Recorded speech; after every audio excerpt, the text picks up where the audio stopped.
Dear Zoya, dear Irina, dear Yulia, dear Olga, dear Olesia, dear Victor, dear Olya, and friends and colleagues of the Ukrainian community of Athens, dear Dean, Professor Achilleas Hatziakis, dear Vice President of the Linguistic Society of Europe, Professor Rembel, dear Head of the Faculty of English, Professor Nikiforidou, dear Head of the Department of Language Linguistics, Professor Sifakis, dear colleagues, dear members of the University of Athens, dear friends and colleagues of the Linguistic Society of Europe who are attending the lectures online.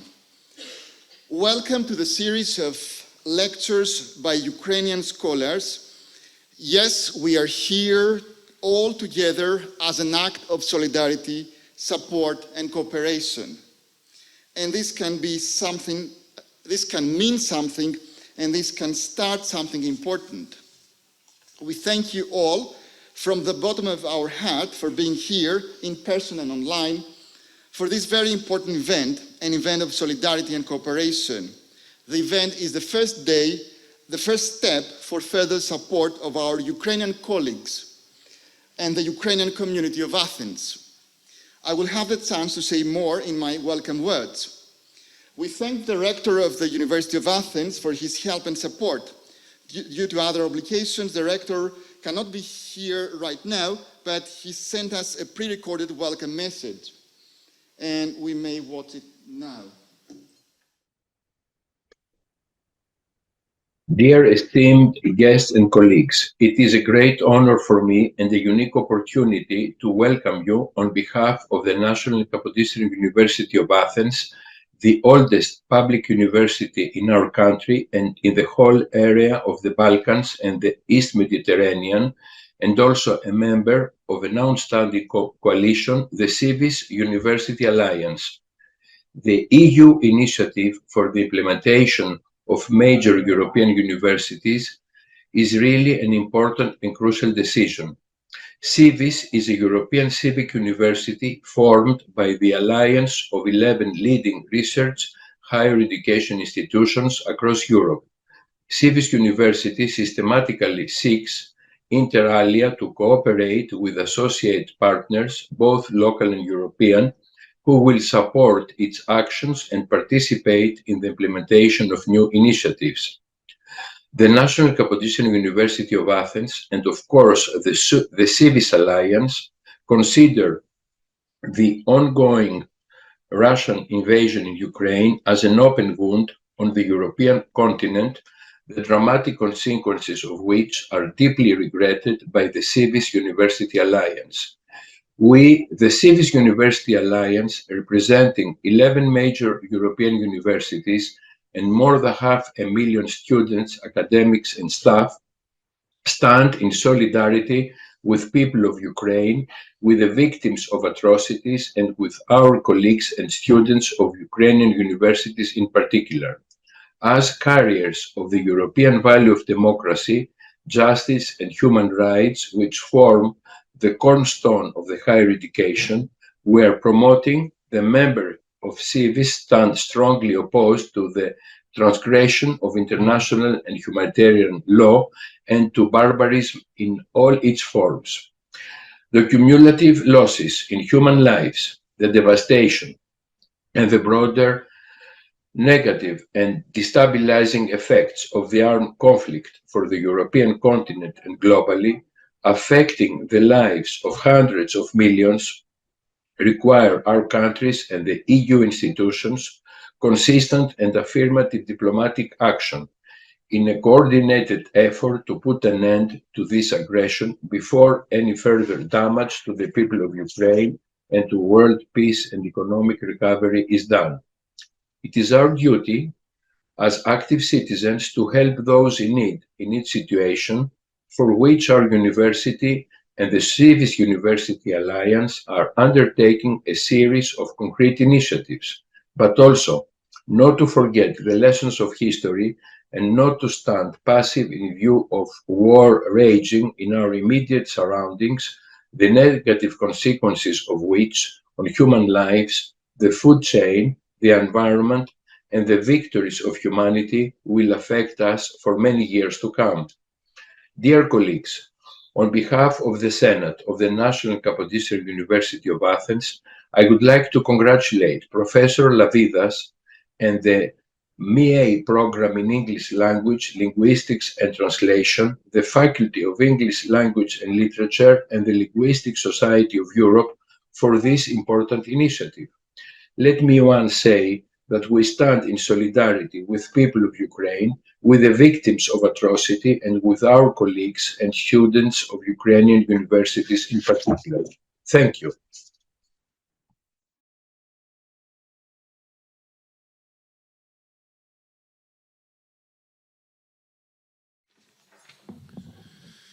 Thank you very much, dear Head of the Department of English Language and Literature, distinguished guests, dear colleagues, ladies and gentlemen.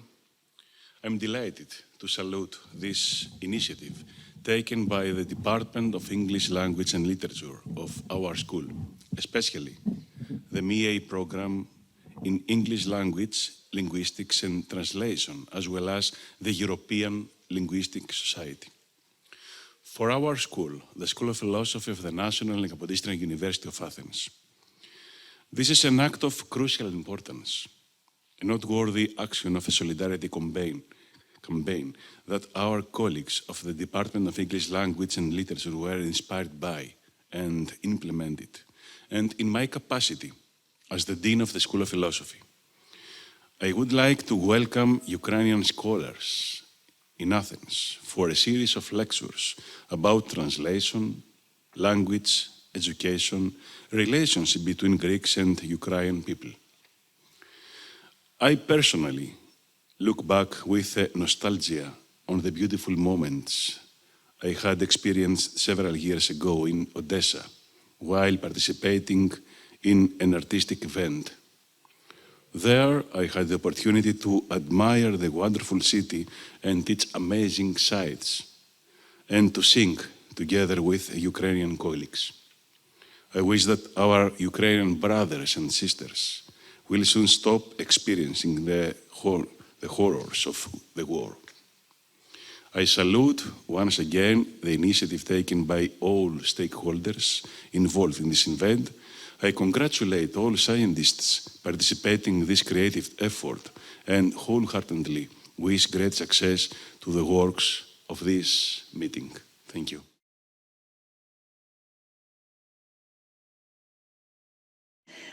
Ladies and gentlemen, dear organizers, dear colleagues, dear professors, it is my great pleasure and honor to welcome you all on behalf of the Executive Committee of Societas Linguistica Europaea, on whose I have the pleasure and privilege to be the Vice President at the moment. And it's my great pleasure to this series of lectures on Ukrainian scholars in Athens. It has been organized by Professor Nikolaos Lavidas at the University of Athens as part of the solidarity campaign to Ukrainian students in the times of war. My warm welcome to all the Ukrainian scholars who are able to accept this invitation and who made this effort to come all the way from Kiev to Athens to deliver their talks. I would like to express our gratitude to the National and Kapodistrian University of Athens for providing the venue for the event, for their support, for great hospitality, and especially to Professor Lavidas and his team for this initiative, for this great initiative, and for his enthusiasm and engagement. We truly appreciate all their efforts and the hard work that has gone into organizing this event. It is without them, it wouldn't have been possible. We would like to acknowledge as well the financial support of SLE in the framework of the research grants, which contributed substantially to the organization of this event. As you may know, Societas Linguistica Europaea is the Linguistic Society of Europe, and its purpose is the advancement of scientific study of language in all its different aspects in European countries and elsewhere. And I guess that throughout this series of lectures, will actually have an opportunity to learn a lot and investigate those various aspects of the study of language. We believe that SLE, Societas, was founded to build bridges, between people, between linguists from different parts of the world. And we think that at times, at hard times as this, when contacts are being interrupted, when a war is raged in our neighboring countries, such opportunities for personal communication and for meetings are especially crucial. And we have learned to cherish them a lot. The roots of this event, of the current event, can be in a way traced back to SLE initiative that was launched exactly a year ago, soon after the outbreak of the war in Ukraine. The initiative was called Linguists Hosting Linguists, and it was a response from us, from the SLE, to the outbreak of war, during which the SLE prepared a special platform for supporting and hosting refugees by our colleagues in Europe, linguists colleagues in Europe. Throughout this initiative, new scientific and personal contacts have been established, to which I can certify myself through our meeting and then developing friendship with one of the scholars who is present today in the room, with Dr. Olga Demedenko from the Igor Sikorsky Kiev Technique, as I said, who is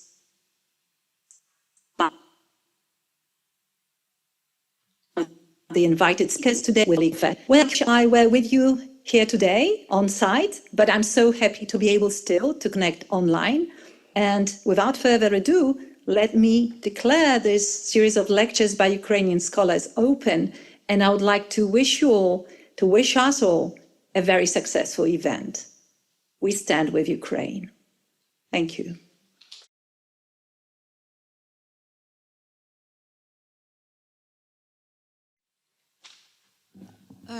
Dear colleagues, on behalf of the Department of English Language and Literature, on behalf of all my colleagues here in Athens, I welcome you warmly to the department and to this event.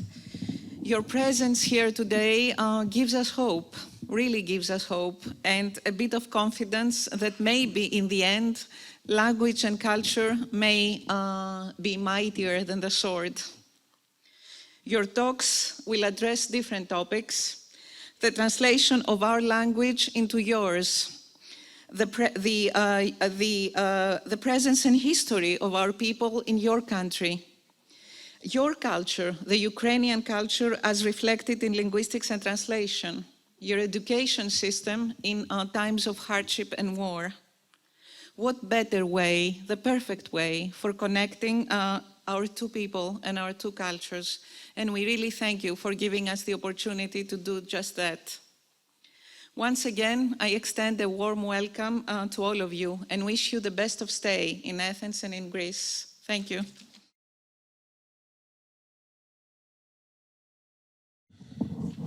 Mr. Dean, Mrs. President of the Faculty of English Language and Literature, ladies and gentlemen, dear colleagues, esteemed colleagues, on behalf of the Department of Language and Linguistics of the Faculty of English Language and Literature, I would like to wholeheartedly welcome you to Greece, to Athens, and to our department.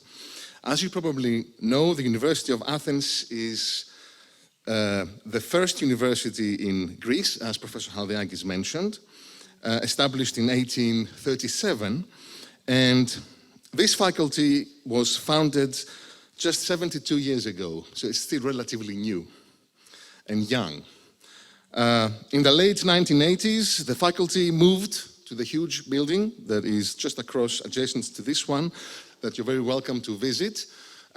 It's one of the biggest buildings in Athens and Greece, and probably in the rest of the Balkans. It's a huge, huge building, because it hosts 13 departments. The Department of Language and Linguistics of the Faculty of English Language and Literature is tasked with researching and teaching at undergraduate and graduate levels subjects related to the study of the English language, theoretical linguistics, applied linguistics, which includes the education of prospective teachers of English, and translation. We live today in a world of extreme turmoil. No one understands this more than the people of Ukraine, a country that has so viciously been attacked and invaded, and a nation that has been so heroically and nobly defending itself for a relentless but extremely daring 14 months now, in spite of the huge numbers of casualties and many cities destroyed. The entire world is in awe of the bravery, sacrifice, and deep, selfless love and passion of all Ukrainian people for their country. We hope and pray that this war ends as soon as possible, with the entire country of Ukraine being united and completely at the hands of the Ukrainian people. We are extremely grateful and proud to have you, dear colleagues, and friends among us here in this two-day event that serves to remind us all of the important scientific work that you carry out.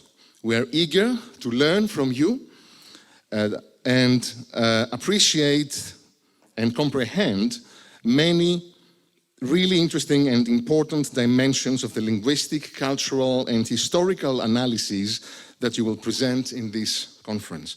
Among other topics, the function and impact of Greek, in particular ancient Greek, in Ukraine, and the rich history of Greeks in your great country.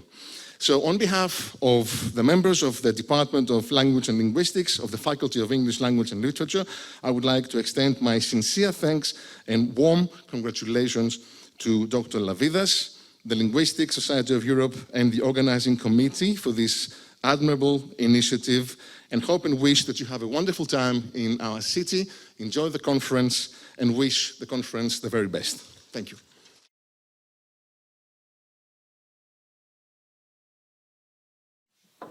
Thank you. I'm really nervous a little bit, but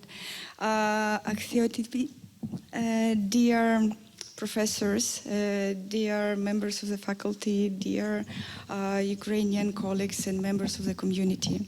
I'm on behalf of our volunteer center and also on behalf of the whole Ukrainian community in Greece, I'm really grateful for this. I would like to express deep gratitude for the university, Kapodistrian University, and for the Faculty of English Language and Literature, and also for their European Linguistic Society of Europe holding this event today, and as a part of solidarity campaign with people of Ukraine and with Ukrainian scholars in particular.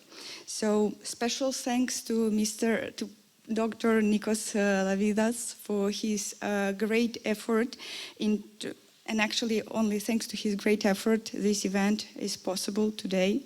And I admire his vision, his persistence, his networking and management skills in organizing this event. Thank you very much.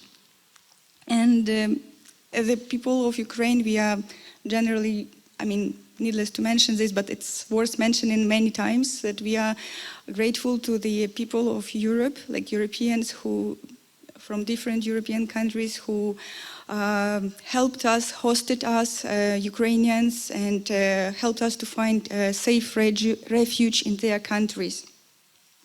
Because many of us had to leave our homes, fleeing from bombs that destroyed our lives, our plans for the future, destroyed our families.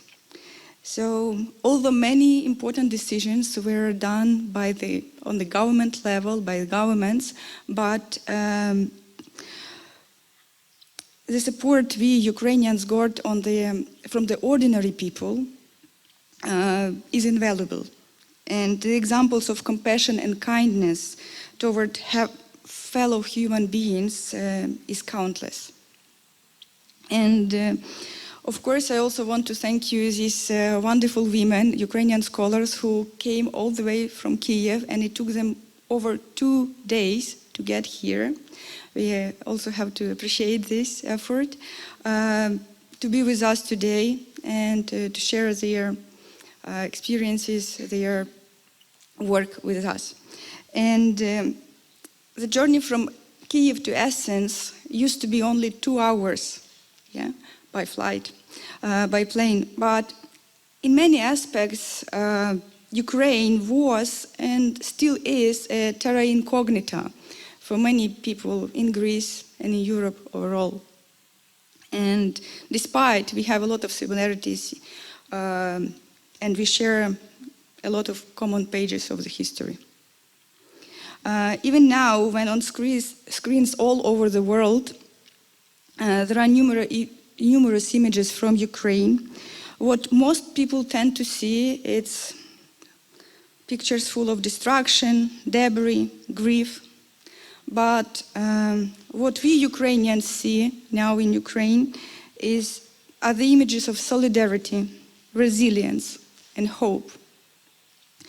We see thousands of unknown heroes who, like teachers, bread makers, bus drivers, electricians, who keep doing their job every day, despite danger, despite stress, and despite year-long fatigue from the situation. So, and some of them are here today as well.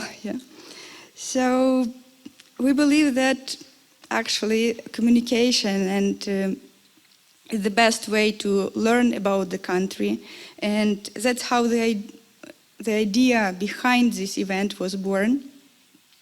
So to bring people together, to bring Ukrainian scholars and Greek scholars together, so that you could see not only at the statistics, at the news report, but you could see at the faces of real people, to talk to them, to discuss with them the situation and actually their works and your work. And so the notion of people-to-people diplomacy is not new. And we all here are ambassadors of our country. So thank you for being able to speak to you today. And I hope that this event will become one of many steps of integrating Ukrainian scholars into the European scientific family, and it will encourage to build some fruitful ties between universities, maybe some exchange programs, I hope, and also it will inspire a lot of research projects or some common projects in the future.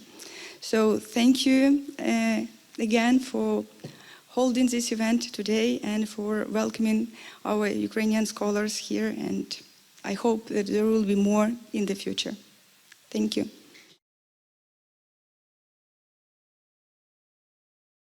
We are all here to express our continued support of the people of Ukraine and of our Ukrainian colleagues who are the victims of the war in Europe 1 year after the Russian invasion. Allow me to say from the beginning that we have all been and participated in hundreds of events, but for me, none of these events was as essential and as real as the present one. Athens, where the heart of linguistics of Europe will be next August, when Athens will be organizing the conference of the Linguistic Society of Europe, also becomes a place where solidarity for the people of Ukraine is expressed with the strongest possible voice. The Academia of Greece cannot but be with Ukraine, with the people of Ukraine and with Ukrainian academia, now and for as long as it takes. For us, war in Europe is not business as usual. Moreover, attrition cannot be a word for us. It cannot be an idea or a situation we can accept. The main aim of the event is to establish the basis for immediate and future essential collaboration between departments, scientific projects, and programs of studies of the University of Athens and our Ukrainian colleagues. We should stress that the lectures of our Ukrainian colleagues are the heart of the event. They represent different aspects of scientific and cultural connections between Ukraine and Greece, and offer us a great overview of the scientific work that continues to take place in Ukraine and by Ukrainian scholars. The thank you part of my welcome words can be really long because it should include the Linguistic Society of Europe, its president, Professor Ari Verhangen, its vice president, Professor Magdalena Rembel, its secretary, Professor Bert Kornig, all members of the executive committee, all members of the Linguistic Society of Europe who wanted to find ways to support the Ukrainian scholars and the Ukrainian linguists for the first moments of the Russian invasion and the war. SLE started with an initiative, Linguists Hosting Linguists, as a solidarity act to help colleagues who had to leave the areas of conflict. It is one of the few times, and it's one of the very first times after the pandemic, that all the following institutions decided to support the event and put it under their aegis: the Faculty of English Language and Literature, the Department of Language Linguistics, the MA program of English Language Linguistics and Translation.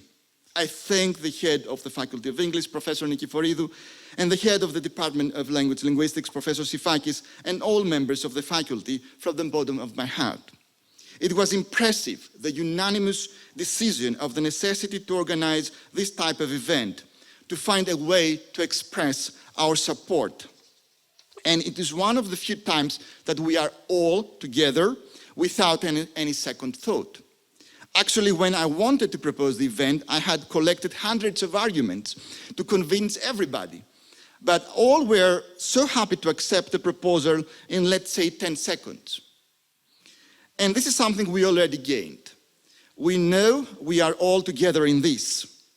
The rector of the University of Athens, Professor Dimopoulos, the dean of the School of Philosophy, Professor Hadeakis, honored the event and opened the directions of common efforts to find ways for a future collaboration between our Ukrainian colleagues and the people of the University of Athens.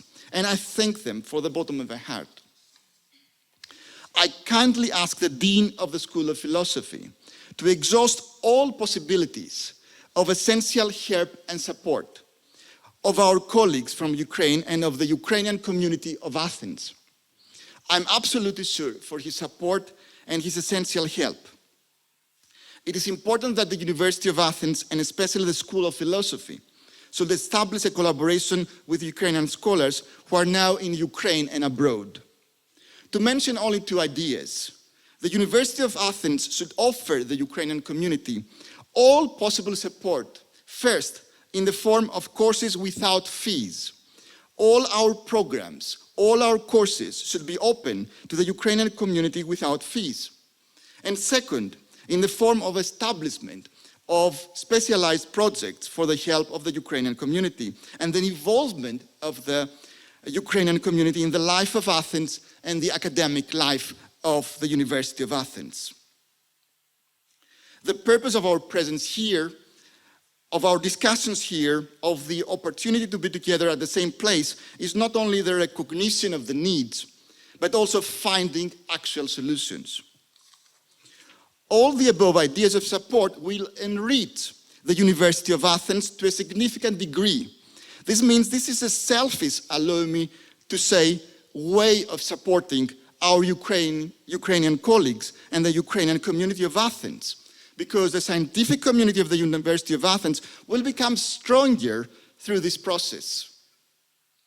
Would also like to ask for the participation of the Linguistic Society of Europe and of other European universities of the CIVIS network, of other networks of European universities as well, to find the best possible ways and solutions to achieve the above purposes.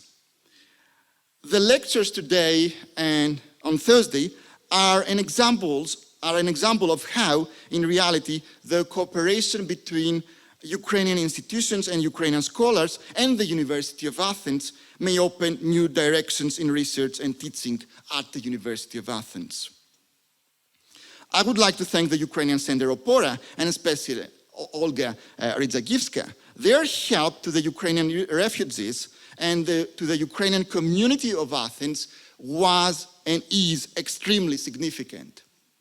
They reacted immediately. They made their voices heard as much as possible. They taught us what is important in life and how to fight for significant values in times of war and humanitarian crisis. Their behavior, their values, their character is and should be a model for all of us. I would like to thank our MA students who are our collaborators in preparing the event. Sofia Hionidi, Thanos Patras, Maria Episkopou, Eleni Nasi, Olga Marinova, Natasha Tsiropina. Their help is extremely valuable. As always, nothing will be possible without them. The two-day event has in its center the people of Ukraine, the Ukrainian scholars. They are offering us knowledge, and we thank them from the bottom of our heart. They are offering us their thoughts, ideas, insights, types of starting points of how we can strengthen the scientific relation between Ukraine and Greece. We can promise them that what they are offering us today and on Thursday will grow to something important in the immediate and near future, something we can be proud of, both in Ukraine and Greece. What we will certainly achieve here is that we will show how the scientific and academic community is united and supports its members and all humans in need in times of war and crisis. The contribution of Zoya Kornieva, Irina Borbenchuk, Olesia Zdanovic, Larisa Taranenko, Yulia Baklazenko, Olga Demidenko, Viktor Stavnik is the heart of the event. I don't need to say that the above colleagues are offering us the event. They offer us their lectures, their perspective, and we thank them immensely. The structure of the event focuses on the lectures of our colleagues from Ukraine. We will start now with the first lecture by Zoya Kornieva and Irina Borbenchuk, and then we will connect via WebEx with Kyiv and Professor Viktor Stavnik, who will briefly discuss aspects of his research and the presence of the Greek language in the academic life of Ukraine. After our short break, we will have two more lectures by Olesia Zdanovic and by Olga Demidenko. We will end the first day of the lectures with short discussion related to all lectures and with a small reception. We will need your ideas and for strengthening the scientific relations between Ukraine and Greece and for the further support of the Ukrainian community. We will meet here again on Thursday because of this change in the program, because of the strike. We'll meet here again on Thursday at 4:30. We start with the welcome words of the president of the Linguistics Society of Europe, Professor Arif Erhangen, who will honor the event. We will continue with two lectures by Zoya Kornieva and Irina Borbenchuk, and by Larisa Taranenko.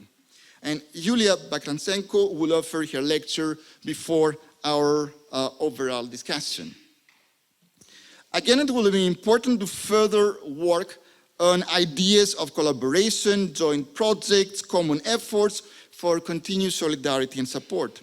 The second day will close with a small reception.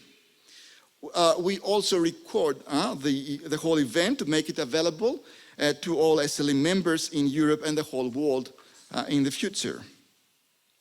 I'm sure that we will enjoy wonderful lectures and discussions with the aim of immediate and future collaboration. And I finish my welcome words with a wish that we will meet here again very, very, very soon to celebrate the end of the war, to celebrate peace in Europe, and to celebrate a just peace for Ukraine. Thank you very much.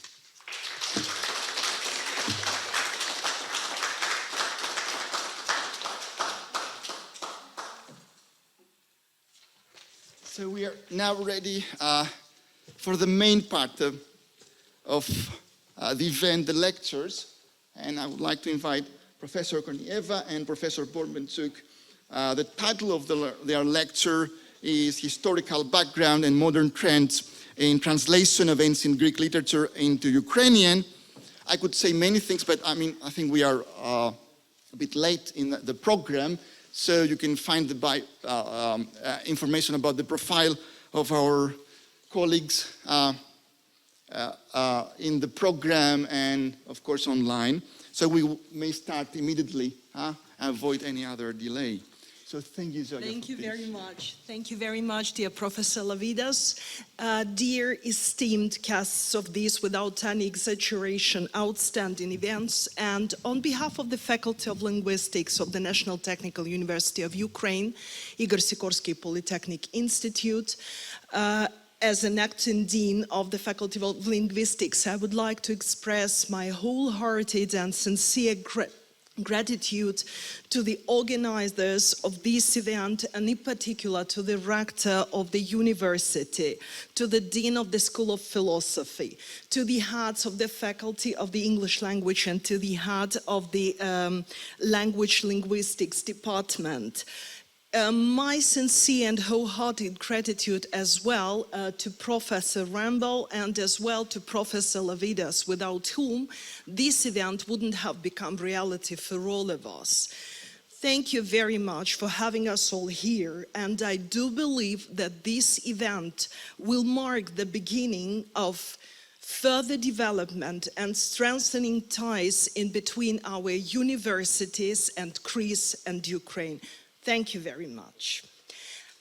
My dear, I would like to start this series of lectures with the first lecture, the title of which you may see on the slide. It's going to be dedicated to the historical development and the modern trends in the translation of the ancient Greek literature into Ukrainian. The outline of the lecture, so where I should... Oh, this way. Thank you very much. Still not working.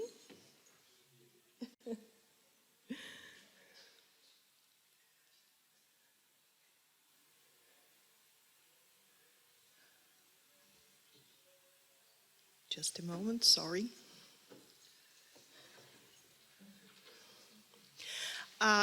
The whole lecture will be dedicated to such questions as the translated literature as a cultural and historical phenomenon. Then I will talk on the development of translations in Kiev and Rus in between the 14th and the 16th centuries. Then further about the activities of Kiev Mohyla Academy in the 17th and 18th century.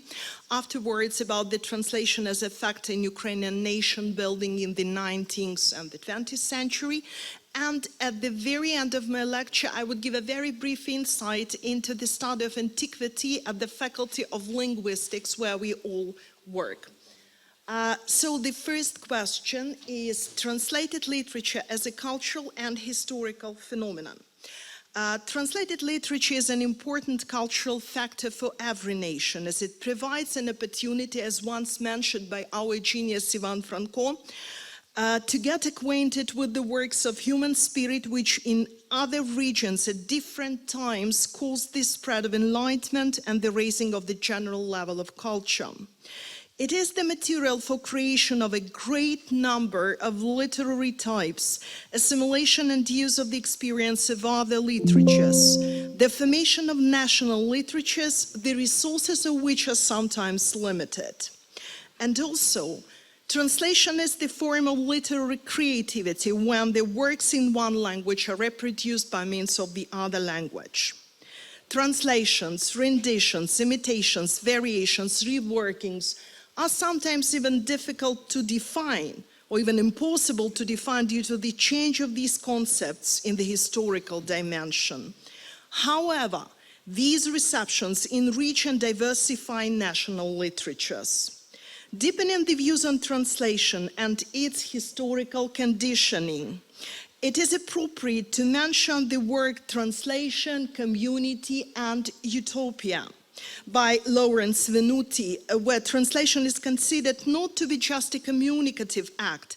It involves intercultural communication, interpretations of literary historians and critics which a given text may have in other cultural forms and practices.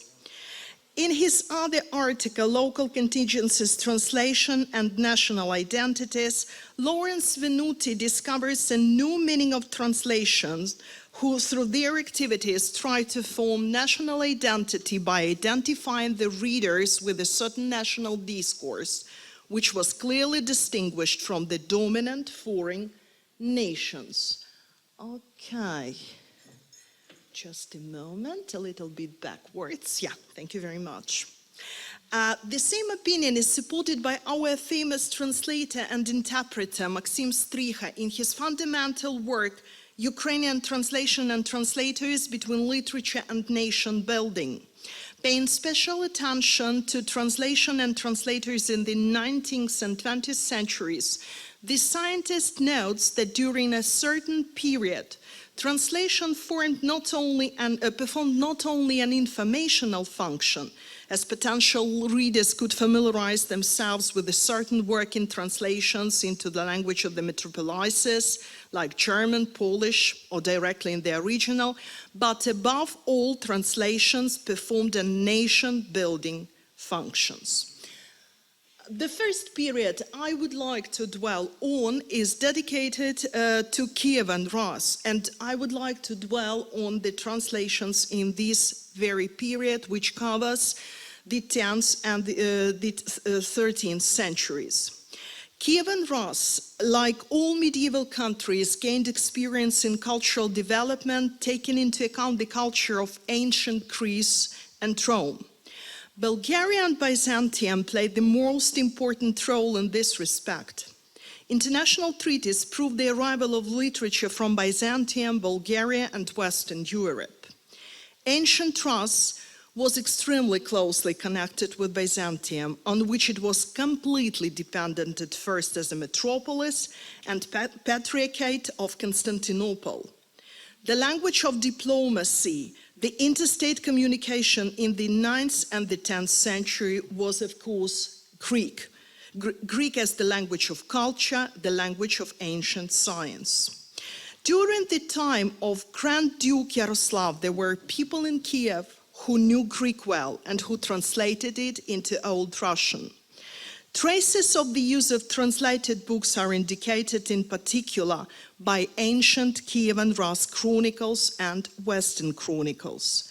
On the contrary, we can find information about the Slavs in the depiction of the lives of Demetrius Thessaloniki, Stephen of Suresh, George the Amastris, and others in the Sinaitic, Egyptian, Roman, Scythian, alphabetic, Jerusalem patristics of the 11th and 12th centuries. Studying the history of European civilization, enlightenment, and literature in the Middle Ages in the area of adoption of Christianity, we notice basically almost the same phenomena. Just a moment. Sophia, again, it's not working. Okay, thank you very much. The next one, please. Yes. This commonwealth of Christian literature and culture is connected with Greece, with the Greek Church, and with the Eastern Empire, Byzantium. Spiritual and general education were closely connected at the time. The latter was under the influence of church books, the Church Slavonic language, and the Greek Enlightenment.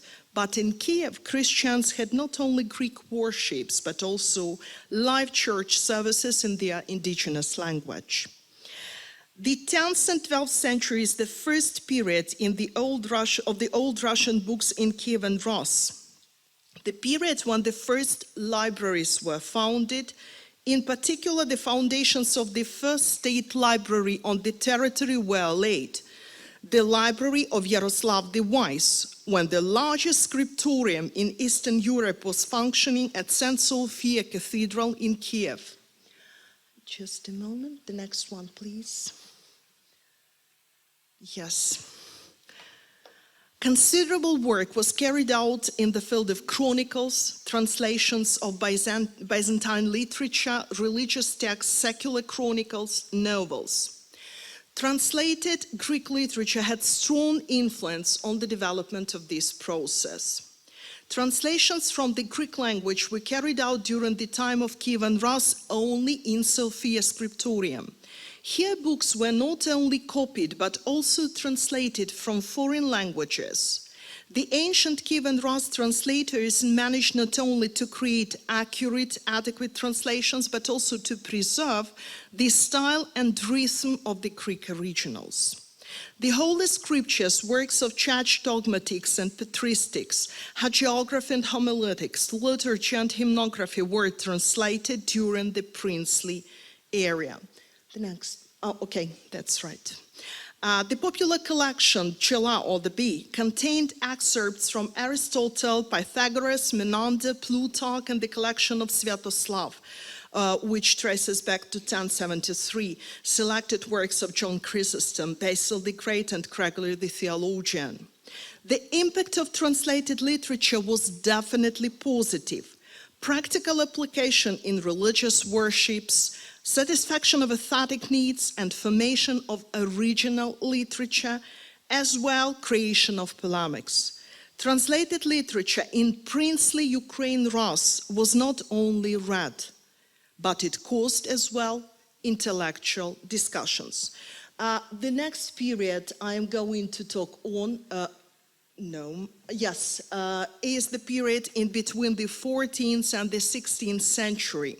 The period of the Mongol Tatar invasion, which was not marked by bright translational projects. Along with many religious texts, non-religious works were also translated. And among them, the legend of the Indian kingdom, Trojan War, etc. Translations related to the socio-economic life of the country were also carried out. Translations which appeared in the second half of the 13th and the 14th century fully corresponding to the spiritual state of the people who were under the Mongol yoke and had utopian and eschatological character. They all told about doomsday. Despite the fact that the vast majority of translations were carried out from the ancient Greek language, it is known that some translators resorted to Latin or classic Jewish sources. Starting from the end of the 13th century, Kiev begins to lose its importance as a cultural and political center. Instead, a particular movement of cultural and spiritual forces in eastern direction is observed. The next slide, please. No, backwards, please. Yes, this one, thank you very much. I will tell you if it's possible to change this. Okay, now it's working, thank you very much. During the reign of the Muscovite Empire and the Polish-Lithuanian Commonwealth in between the 16th and the 18th centuries, Ukrainian culture proved to be powerful enough to preserve and develop its own translation schools and systems. In the 15th century, new editions of some books of the Old Testament as well as the Gospel appear. In the 16th century, translations of such works as Secrets of Secrets, Sixfold, Psalter by Fedor Zhidovin appear. A translation from the German work Luciferia was also made. According to some features, transcription of proper names, organization of the text and lexical features, they are classified as direct translations from Hebrew. The first translation into Ukrainian is considered to be Peresopnitsa Gospel, published in between 1556 and 1561. According to the researchers, this text played an extremely important role in the formation of the Ukrainian Cossackdom. The translation of Gospel was carried out during the supervision of Archimandrite Grigory from Peresopnitsa Monastery, and with the participation of the son of Archpriest Michael. Some features of the translations indicate that the translators used not only the Church Slavonic, but also Czech and Polish versions. Sophia, sorry, not functioning again. Okay. Okay, yeah, this one, thank you very much. In the 15th and the 16th centuries, spiritual stories were spread They tell about the Magnet Kings and the sufferings of Christ. These were indirect translations or adaptations of Latin originals made most often from Polish versions. Polish and less often Czech languages served as mediatory languages for the Ukrainian translators of religious and secular books. However, parallel examples of direct translation from Latin appear. They probably include the translation adaptation of the legend of St. George. Along with religious texts, some scientific works are also translated, including the treatise on logic by Moses Maimonides, a Jewish theologian, philosopher, and physician. The didactic treatise Aristotle's Gates, another name is The Secret of Secrets, which comes from an Arabic source, was translated in the 10th and 11th centuries.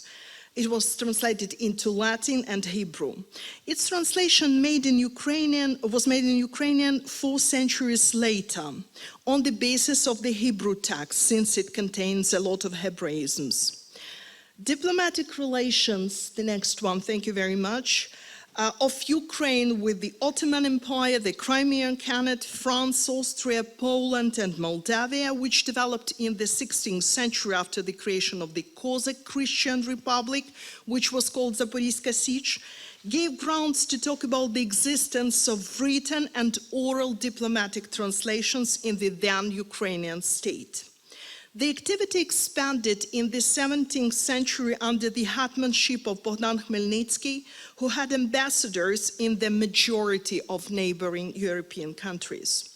During the 15th and the 17th centuries, translation in Ukraine was considered actually to be Ukrainian literature proper. Almost all works were translated or retranslated from the Polish language, since a large part of the territory of modern Ukraine was part of the Polish-Lithuanian Commonwealth. The next period to be covered is the period in between the 17th and the 18th century, and I would like to talk about the activities of the famous, perhaps the most famous educational institution of the time, I mean Kiev-Mohyla Academy. Kiev-Mohyla Academy, which existed in the 17th and the 18th centuries, became an important cultural, educational, and translational center, which united talented scientists and professors, among them Meletiy Smotritsky, Petro Mohyla, Feofan Prokopovich, Grigory Konetsky, who knew several languages, including Latin, Greek, Church, Slavonic, and Polish. At the same time, it's worth noting that Ukrainian translators of that time, including graduates and scientists of Kiev-Mohyla Academy, did not leave activities related to the development of the theory of translation, methods, and principles of translation. During the 17th and the 18th century, the Ukrainian readers became acquainted with some literary works of the Italian Renaissance in translations. First of all, it was Boccaccio's short story Tancred, Sigismund, and Gishkat, an excerpt from Tass's poem Jerusalem Liberated, and 10 songs from this poem. These texts were translated by Lavrentiy Gorka, the teacher of Kiev Academy. They reproduce the Polish versions, which explains the presence of a lot of Polonisms in them. Ancient heritage reached Ukrainian lands thanks to the work of Grigory Skovoroda, a philosopher, teacher, and poet who made a significant contribution to the development of translation in Ukraine in the 15th and the 16th century. He translated the masterpieces of Horace, Virgil, Ovid, Cicero, Plutarch, as well as the works of Neo-Latin poets, in particular the French humanist Marc-Antoine Muret. Grigory Skovoroda was one of the graduates of the Academy who, having thorough knowledge of the ancient philosophy and literature in his writings, adhered to the ancient ideas of self-knowledge and self-sufficiency of the individual, and freely used Latin and ancient Greek in his correspondence and his own philosophical treatises. His translation of Plutarch's works enriched the corpus of translated literature. The next period is the period in between the 19th and the 20th centuries. During this very period, translation was considered to be a factor of Ukrainian nation building. This period is characterized by significant historical events that affected the cultural life of the Ukrainian society and led to the ban on the Ukrainian language, political repressions by the Soviet authorities, persecutions, interrogation, publication bans, exile to Siberia and camps. But even this could not stop or suppress the flowering of the new Ukrainian literature and the quantitative growth of translated literature. The translation heritage of the outstanding Ukrainian poet, whose name I mentioned at the beginning of this lecture, I mean Ivan Franko, a great scientist, a researcher of ancient Greece and Rome, includes the tragedies by Sophocles, Hesiod's poems, Homeric hymns, fragments from Aristophanes' comedies like Clouds and Frogs, two songs from Homer's Odyssey, poetry of Sappho, Alceste, Pindar, and Menander. Ivan Franko considered ancient poetry to be the treasury of world literature, provided research and thorough prefaces to his translations, which were written on the basis of profound studies of the work of poetry, taking into account critical European thought. One more famous Ukrainian poetess, Lesia Ukrainka, realizing the underdeveloped nature of the literary field, put forward her own concept of translation from foreign languages, taking into account the needs of modernization of the Ukrainian literature. Her literary heritage has extensively absorbed various approaches to perception of antiquity. The list of her numerous translations from foreign languages includes as well fragments of Homer's Odyssey. The Hellenistic translator Petro Nishinsky, pseudonym Petro Baida, graduated from the philological and theological faculties here in Athens. Having his views on the development of the ancient heritage, he translated the tragedy of Sophocles' Antigone, published in 1883, and the entire Odyssey by Homer. Due to the censorship ban on translation, the manuscript was taken to Lviv in 1887 and published there with the assistance of Ivan Franko. In 1889, the first 12 songs, and in 1892, the next 12 songs. The popularization of ancient literature was facilitated by the circle of Kiev neoclassicists in the 1920s, and among them Zerov, Draichmara, Filipovich, Burkhardt, one of the activities of which was the translation of classical authors. Also at the time in Western Ukraine and the diaspora, new little-known names appear. For example, yes, thank you very much. For example, Ludsky, who published the translations of Alceste, Sappho, and Anacreon, Yuri Khimenyak, who published the translations of Aesop's fables, Lipinsky, who published Plato's Laws, and Nicolitian, who translated Olympic speeches by Demosthenes. I can name many, many others, as this circle is quite extensive. The heritage of the poet and translator Volodymyr Svidzinski was banned for a long time, and he only could publish an excerpt from Hesiod's poem Works and Days in his poetry book September in 1927. It was a translation of more than 2/3 of the poem. He included 2 excerpts from the poem in the second collection, and Alexander Biletsky was able to publish 5 more excerpts in the book Antique Anthology in 1938. In his work, Svidzinski preserved the division of Hesiod's continuous texts into fragments introduced by Ivan Franko, but partially modified the names of the thematic fragments proposed by Franko and combined some of them. He brilliantly translated 3 comedies by Aristophanes, Clouds, Frogs, Wasps, which in 1939 were published under one cover on very poor quality paper. But at the end of the book, a detailed rhyming schemes of Aristophanes' verse were introduced. In 1941, Volodymyr Svidzinski died a terrible death. As the German troops approached Kharkiv, he was arrested by the Soviet authorities, along with other representatives of the Ukrainian intelligentsia, and burned alive in the barn in the village of Nepokryte near Saltov, together with other prisoners. The fundamental anthology, Ancient Literature, which was published in 1938 by Alexander Beletsky, who knowingly did not mention the translators' names either in the contents or after the text. He could only indicate in the preface some of the names which were not banned at the time. And then there was a sentence by Beletsky: for all the translations included in the anthology and which do not belong to the previously listed translators, the compiler himself is responsible. Thus, Alexander Beletsky took responsibility for the translations of Mykola Zerov, who had already been shot at the time, and then transferred the fees for the books to his wife. The translator Boris Sten, Mykola Khomychevsky, was also subjected to political repression as he was a priest.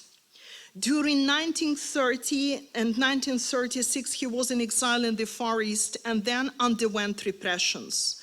During the war, he was at the front and was captured by the Germans, where he should have been shot as a former writer and priest, but he survived by chance. His authorship includes numerous translations from Western literature, but Boris Sten's life's work, and I will further talk on this tomorrow, was classical literature, and in particular tragedies by Aeschylus, by Sophocles, the comedies of Aristophanes, and of course translations of Homer's Iliad and Odyssey, which we will dwell, as I have already told, in more detail tomorrow.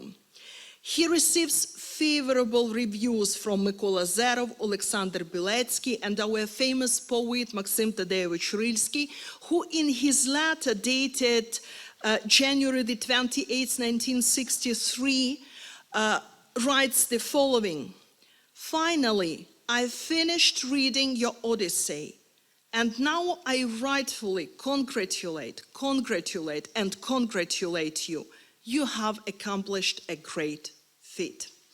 The next period.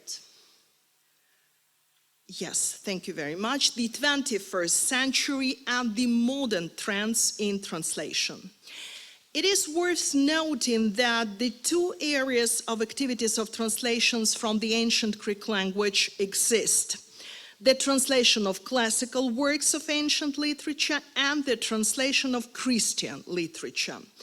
Andrei Sodomora, who also experienced Soviet politics methods as the son of a priest, he was unable to study at the historical faculty of Lviv University, so he chose classical philology, is an iconic figure for the Ukrainian translation of classics. Having translated in 1962 Menander's comedy The Hamed, which was found in the late 1950s in Egypt, he received a favorable review from the translator Grigory Kochur. While studying antiquity, Sodomora became the author of the translations from the ancient Greek language, which he complemented with the scientific investigation and comprehensive comments about the ancient authors and their era. Being the author of his own books, he set out his concept of translation and the role of translator in the book Studies of One Verse, which is not a translation study in the classical sense, not a consideration of the translation method of this or that translator. These are only individual thoughts that subtly and deeply capture what characterizes the translator's handwriting and define his essence. The Lviv School of Classics continues to develop, and its representatives are successfully working on translations from classical languages.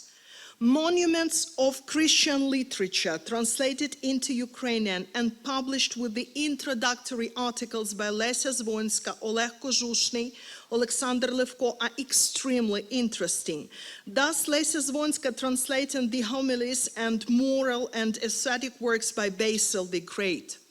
Kožušny implementing the project of translating into Ukrainian the monuments of the ancient Christian writing, published Didaic, the teaching of 12 apostles. As well, a lot of works were translated by Levko, and among them the Shepherd of Hermas, the treatise of St. Gregory of Nyssa on perfection with introductory articles and notes. No less important are the editions of textbooks of Greek patristics of the 1st and the 5th century, which were published in 2015, which included the original text with comments and the ancient Greek classics lyrics and anthology with a preface and commentary by Megela and Levko. Taking into account the needs for developing the Ukrainian content and supporting the continuous tradition of the Ukrainian School of Translation, modern translations continue to contribute to the development of literary and cultural process. And just a few words, very briefly about the faculty, yes, of linguistics, where we all work, and how antiquity is studied at our faculty in particular. Ancient Greek, I would like to mention, is not studied at the Faculty of Linguistics. However, the educational and scientific program in philology has been created in such a way that it allows to get acquainted with the heritage of the ancient Greeks in the courses of compulsory and selective disciplines, deepen the knowledge in this sphere, and apply philological knowledge to solve professional tasks. In the compulsory course, Introduction to Roman and Germanic Linguistics, Latin, students study the basics of the Latin language, get acquainted with the ancient history and culture. For this purpose, the following topics are discussed at lectures: ancient mythology, both Greek and Roman, education and upbringing of the ancient Romans and Greeks. We consider the traditions of Athens and Sparta separately. Libraries, museums, theaters of Greece and Rome, life and customs of Greeks and Romans, houses, cooking, holidays and banquets, clothes and cosmetics, development of the arts, literature, oratory, architecture, military affairs, law. In the course History of Foreign Literature, Ancient Literature, classical works of Greek and Roman authors are studied in detail. Students have the opportunity to read excerpts from the classics, Latin texts first of all, and hear excerpts from the text of the ancient Greek authors read by the teacher. The course History of Translation provides an introduction to the translational activities of the ancient Greeks. They did not translate in particular because they had no need to translate from barbarian language and familiarize themselves with barbarian literature, which was quantitatively poor, and Romans, as well as the peculiarities of the translation of ancient authors, in particular the works of Homer, reproduction of ancient rhyming into European languages. Students analyze translations and scientific articles devoted to the topic. Elective course Latin in the medical sphere and jurisprudence. Students increase here their erudition and cultural competence through in-depth study of medical Latin, which involves the assimilation of Greek medical terms, Greek composites, and the declension of Greek nouns. Students study the history of medicine as a science and examine the activities of Greek physicians in their treatises on medicine. The last course, Ancient Themes in European Literature, contributes to the development of critical thinking and forms of a system of knowledge about literary comparative studies, traditional plots and images, types and forms of typological comparisons in the process of analyzing literature, individual literary works, and literary phenomena. And here we again turn to Greek mythology and literature to find, trace, and compare traditional Greek plots and images in the modern European literature. Students like to prepare presentations and reports on the use of mythological plots and images in various forms of art: painting, music, literature, architecture, sculpture, and cinematography. You see, that's how we contribute to the preservation and continuation of the tradition, which, as you may judge from my lecture, exists for more than 1,000 years. And I am absolutely sure will further continue. Thank you very much for your attention.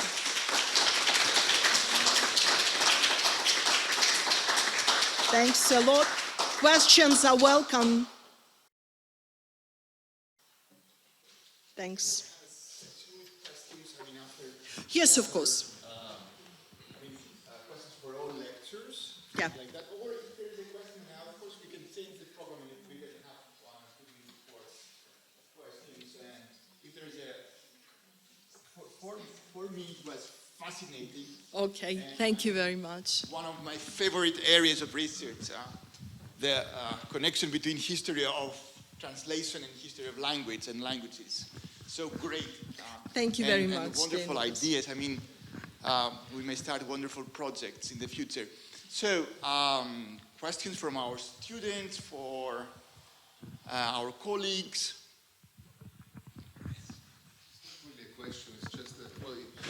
Thank you very much. This was really fascinating. I'm not an expert in translation by any means, but I was really struck by the fact that there was a slide in your presentation that referred to the contribution of translation as an act of helping towards the formation of the Ukrainian identity. Yes, of course. So my question is, I can understand the choice of texts to translate as a means of connecting with the rich tradition of the European history, going back to the ancient Greek monuments of, Yes. Of literature and drama and poetry. The other thing is the act of translating itself, which should be really daunting, and would. My question is, to what extent did it really help towards developing a linguistic identity for the Ukrainian people? The act of translating. Yeah, I see. Thank you very much very for much. the question. It's very, very important.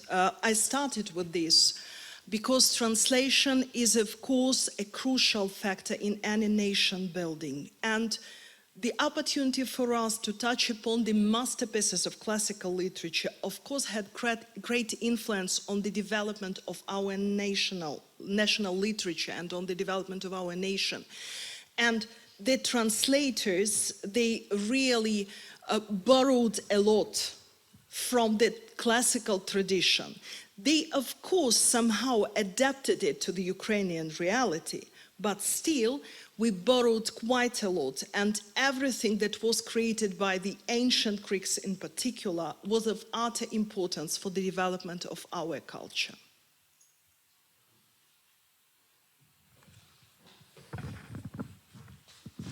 So, other questions or yes?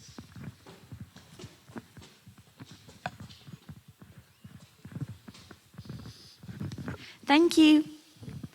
The presentation was amazing. I loved how you included the flower theme that is present in traditional costumes. I would like to ask, were these translations of ancient Greek plays mostly aimed towards the academic community, or was it done in a way that it could be that they could be read by the general public as a means of entertainment? Thank you very much. You see, it happened so that even small children in our country, they know well the Greek mythology. And my children are not an exclusion in this sense.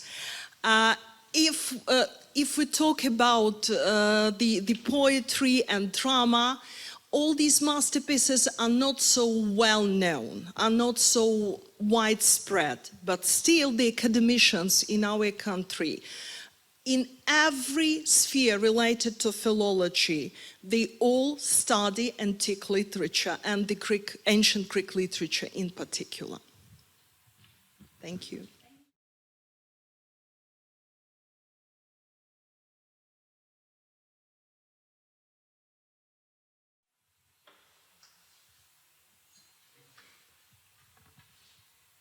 Καλησπέρα σας, αγαπητοί συνάδελφοι. Είναι μεγάλη τιμή για μένα να είμαι μαζισάς σήμερα. Ευχαριστώ πολύ για αυτή την ευκαιρία. Επειδή δεν μιλάω ελληνικά για πολύ καιρό, τότε θα κάνω την παρουσίασή μου στα українська. Отже,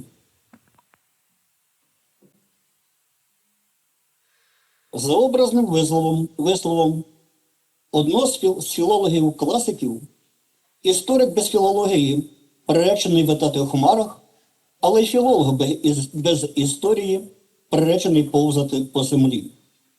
І дійсно, історія як наука відроджується в новій Європі через повернення до текстів Геродота, батька історії за визначенням Цицерона, ще й сьогодні шанованого істориками Фукідіда, Ксенофонта, інших античних авторів.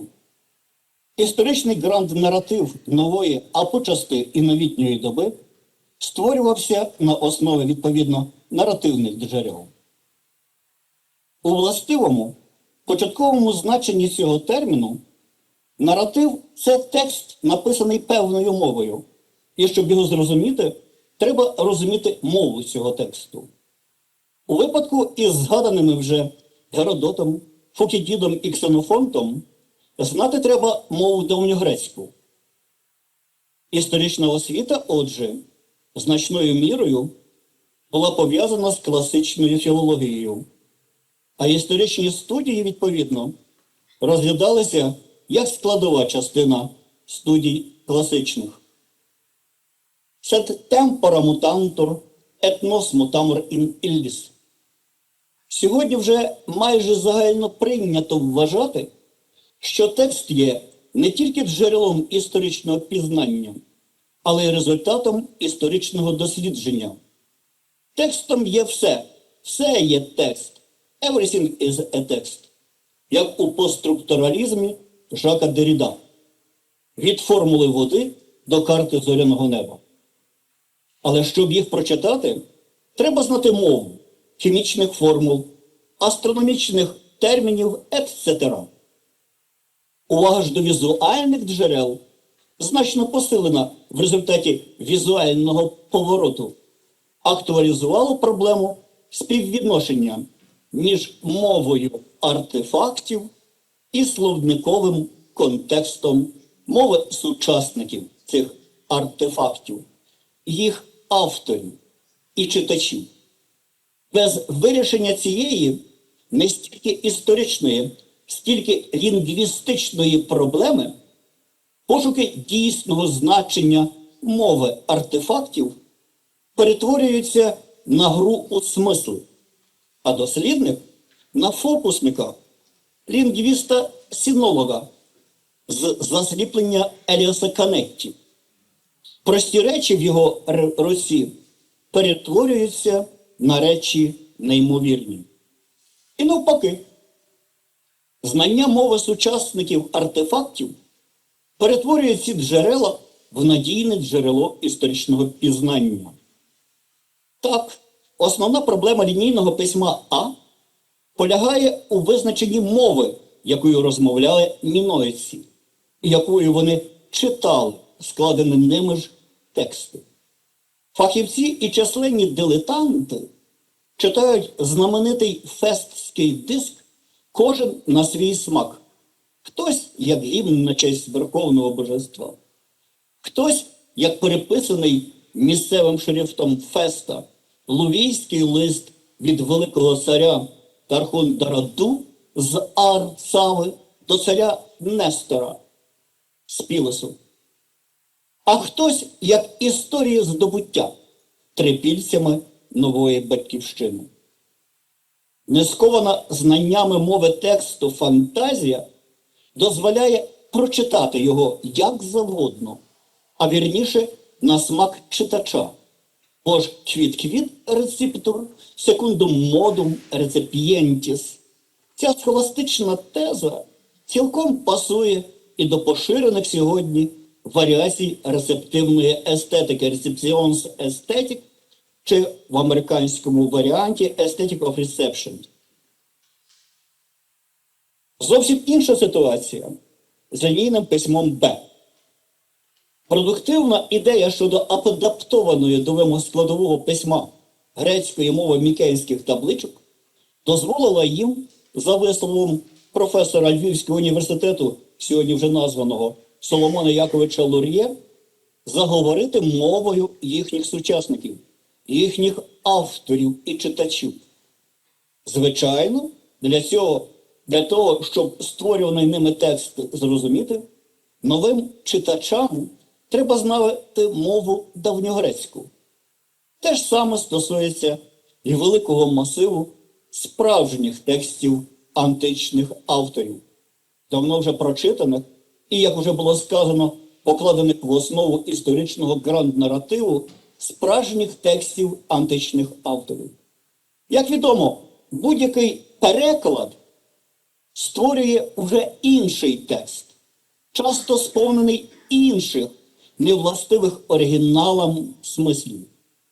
Прикладів таких смислів для класичних авторів безліч. Згадаємо тут тільки історію перекладу слова «геполіс». Основний феномен античної цивілізації, який значною мірою уможливив усю її несхожість з іншими цивілізаціями стародавнього світу, він, цей феномен, навіть у фаховій літературі часто прикладається не дуже відповідними йому змісту за часів розквіту античної Елади описовими конструкціями. Сіті-стейт, штат-штат, сіте-ета, місто-держава тощо. При цьому залишаються поза увагою його важливі інші смисли, як громадянської общини, колективу громадян тощо. Те ж саме і зміст слів «годемос» чи «популюс романус», навіть у кращих перекладах. Скажімо, листів Плінія Молодшого можна зустріти заміну його, на думку перекладача, синонімами «населення Риму», «римська людність» тощо. Дослідника, який не розуміє давньогрецького чи латинського лінгвістичного контексту цих термінів, такі переклади безнадійно дезорієнтують, вводять у спокусу нестримної модернізації. Приклади можна множити. У своєму перекладі білінгві Нікомахової етики Арістотеля я поряд з кожним терміном наводжу давньогрецький відповідник, часто супроводжуючи його і коментарями відповідних перекладів іншими мовами, у тому числі новогрецькою мовою. Новогрецька дозволяє зрозуміти історію вжитку історичних термінів, етичних категорій тощо, зміни смислів, що в них приховані.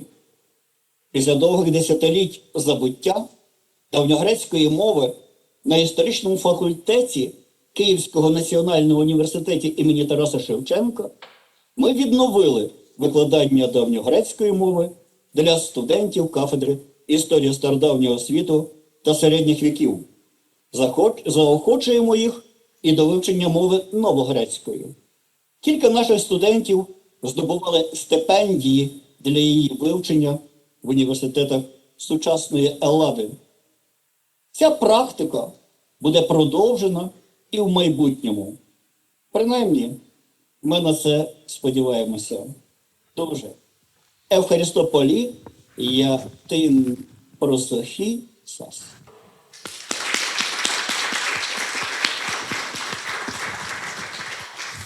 Thank you very much, Professor Stravik.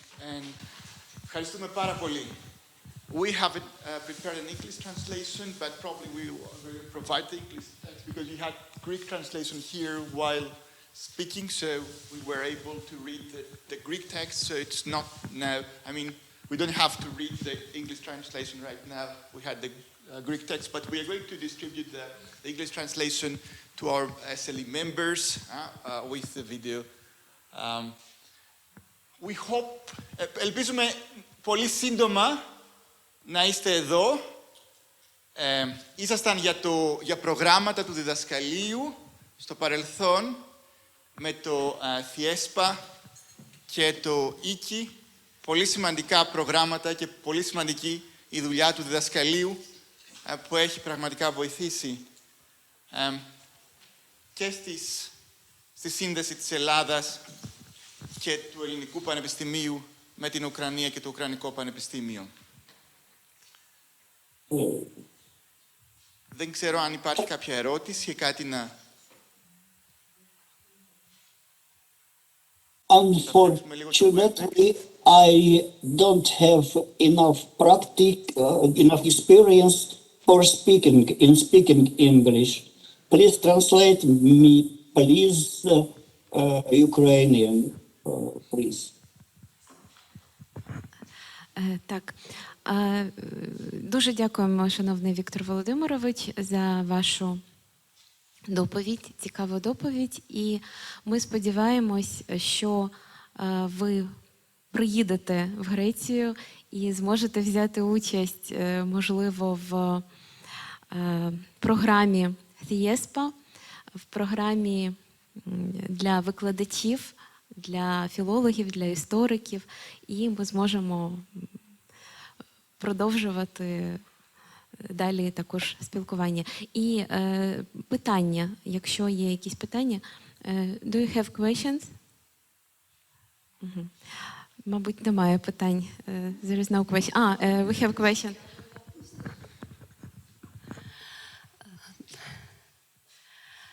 Добрий день, Віктор Володимирович. Дійсно, сьогоднішня ваша тема, вона була надзвичайно цікава, актуальна, і справді давньогрецька мова, вона є дуже важливою для студентів, саме українських студентів. Я як випускниця кафедри класичної філології, так, я знаю, як не знати Гомера, не читати його в оригіналі, це для викладача, для перекладача це дійсно трагедія. І тому, дякуючи вам, дякуючи нашим викладачам, які знали давньогрецьку мову, які мене нею навчили, дійсно я можу це читати Гомера і інших давньогрецьких авторів в оригіналі читати своїм студентам, незважаючи на те, що в нас в КПІ давньогрецька мова не вивчається, але тим не менше ми їм такі невеличкі екскурси в минуле даємо. Дякую вам величезне. Спасибо вам. Let's have the translation. Спасибо. English or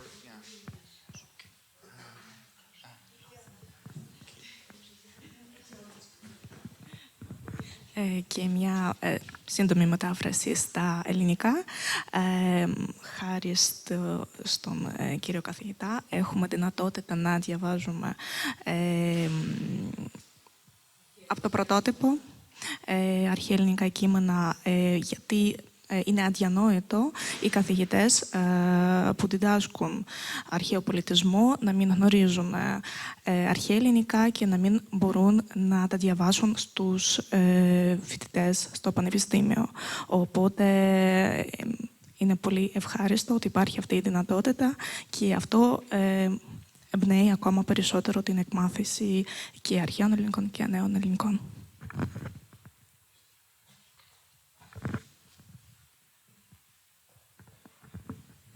So, thank you very much again.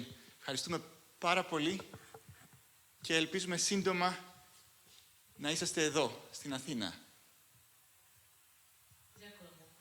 Ευχαριστώ πολύ.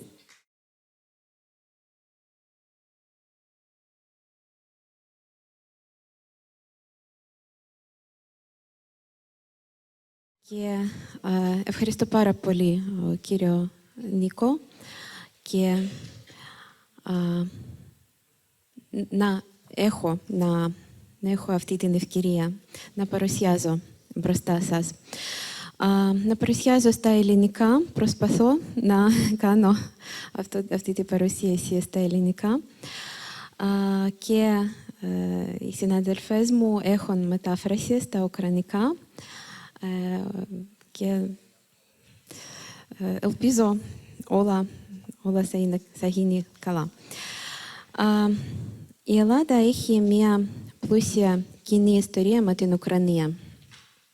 Σήμερα θα ήθελα να σας παρουσιάσω τα πιο σημαντικά στάδια της κοινής μας ιστορίας, για να σας πω πού και πώς ζούσαν οι Έλληνες στο έδαφος της Ουκρανίας από την αρχαία χρόνια μέχρι σήμερα. Οι Έλληνες εμφανίστηκαν στα έδαφη της Ουκρανίας στο 9ο αιώνα π.Χ. Η πρώτη αποικία στο έδαφος της Ουκρανίας εμφανίστηκε το 647 π.Χ. από νησί Μπεριζань. Κατά το 15ο αιώνα π.Χ. οι πόλεις Θεοδοσία, Φαναγορία, Γοργίπα, Γερμονάσα κτλ. Εμφανίστηκαν στη Χερσόνησο, Κέρτς και Ταμань. Και η πόλη Χερσόνησος βρίσκονται στη δυτική ακτή της Κριμαίας, η Τύρα και η Νικόνη στις ακτές του εκβολών του Δνίστερου και η Όλβια στο στόμιο του Νότιου Μπούχ. Οι Έλληνες αποικοί έφεραν μαζί τους στα νέα έδαφη της παραδοσιακή για την Ελλάδα μορφή οικονομικής και πολιτικής οργανώσης της κοινωνίας. Ανάλογα με την κυριαρχή πολιτική δύναμη, οι δημοκρατίες ήταν οι αριστοκρατικές, για παράδειγμα σαν Τύρα και Κερκινητίδα, ή δημοκρατικές, Όλβια και Χερσόνησος. Και ήταν το βασιλέο του Μποσπόρου, ήταν η μόνη μοναρχία μεταξύ των αρχαίων πόλεων. Ελληνικές πόλεις στην Ουκρανία υπήρχαν μέχρι 70 χρόνια του 4ου αιώνα μετά Χριστού και εξαφανίστηκαν κάτω από τη χτυπίσματα των Γοθών και Ούνων. Μόνο οι δύο πόλεις, μόνο η Χερσόνησος και η Παντικαπέη, επέζησαν, οι οποίες αργότερα έγιναν μέρος της Βυζαντινής ιστορίας, αυτοκρατορίας. Η ιστορία των Έλληνων οικισμών στην Νότια Ουκρανία είναι η ιστορία των προγόνων πολλών Έλληνων της Ουκρανίας. Βεβαιώνει ότι οι Έλληνες που ζουν στην Ουκρανία για περισσότερα από 2.000 χρόνια συμβάλλουν της ανάπτυξη της χωρίς με τις δραστηριότητες τους. Εκτός από τις ακτές της Μαύρης Θάλασσας, Έλληνες ζούσαν και σε άλλα μέρη της Ουκρανίας. Και τώρα να μιλήσουμε για δυτική πλευρά της Ουκρανίας, για πόλη στη δυτική πλευρά, το Λьвів. Στα μέσα 16ου αιώνα το Λьвів, που ιδρύθηκε το 13ο αιώνα, έγινε το πολιτιστικό και οικονομικό κέντρο της Δυτικής Ουκρανίας. Έρχονταν εδώ εμπόροι και αποίκοι από παντού, μεταξύ των οποίων και Έλληνες που ασχολούνται με το εμπόριο. Πουλούσαν διαφορετικά αγαθά στις αγορές της πόλης και είχαν συνεχείς και στενούς δεσμούς με πολυαριθμά εργοστάσια στην Ευρώπη και στην Ασία. Ιδιαίτερα μεγάλη εμβέλεια απέκτησε το εμπόριο κρασιού από τα ελληνικά νησιά. Για παράδειγμα από την Κρήτη, Χίος και Ρόδος, το οποίο είχε μεγάλη ζήτηση από τους κατοίκους του Λьвів και όχι μόνο εξαγόνταν σε Πολωνία, Ουγγαρία, Λιτουανία και άλλες χώρες σε αυτή την πλευρά, Δυτική Ευρώπη. Οι Έλληνες του Λьвів μαζί με τους Ουκρανούς ίδρυσαν το 16ο αιώνα την αδελφότητα, την ελληνική αδελφότητα του Σταυροπηγείων. Μεταξύ των ιδρύτων της ήταν ο Κωνσταντίνος Κορονιάκτος και άλλος Έλληνας, ο Μιχάλης Αρφάνης Μαρτένης, οι οποίοι ήταν οι πρεσβύτεροι κτήτορες, σαν πρεσβύτεροι του ναού. Σε εκκλησιαστικά έγγραφα του 1579 αναφέρονται οι Έλληνες κατοίκων της πόλης Μάρκο Γρέчин και Σάβα Γρέчин. Πολλοί στην αδελφότητα αυτοί ήταν Έλληνες. Τον επόμενο αιώνα ο αριθμός των Ελλήνων στο Λβίβ αυξάνεται. Εκλέγονται σε σημαντικές θέσεις της πόλης. Η αδελφότητα των Σταυροπηγιών φρόντισε για την εκπαίδευση και την υπήρξη της Εκκλησίας, της Ορθόδοξης Εκκλησίας. Το 1586 ιδρύθηκε Ελληνοσλαβικό σχολείο στο Λβίβ. Αυτή η αδελφότητα Σταυροπηγιών υποστήριξε από τον πρίντσιπα Οστρόσκι και τον Γέτμαν Σαγαϊδачний. Ο Έλληνας Αρσένій Γελασόνσκι έγινε ο πρώτος δάσκαλος και πρίτανη του αυτό το σχολείο. Υπό την επιβλέψη της αδελφότητας άνοιξε τυπογραφείο. Το έγινε 1588, όπου τυπώνονταν όχι μόνο εκκλησιάστικα, αλλά και κλασικά βιβλία. Κλασικά και κοσμικά βιβλία. Εκδόθηκε το σχολικό βιβλίο, επίσης το τίτλο ήταν «Γραμματική και καλή ρήματος ελληνοσλαβενικού λαού». Και το τελευταίο έκδοση στα ελληνικά κυκλοφορήσε το 1633 του μελέτη Πηγά. Η ελληνική κοινότητα στο Λβίβ δεν ήταν ομογενή. Το μεγαλύτερο μέρος του αποτελούνταν από εμπόρους, περισσότερους εμπόρους. Οι Έλληνες έμποροι συνέβαλαν στην συνεχή συναλλαγή των καλύτερων δείγματων υλικού και πνευματικού πολιτισμού μεταξύ της Κωνσταντινούπολης, του Κίεβου και του Λβίβ.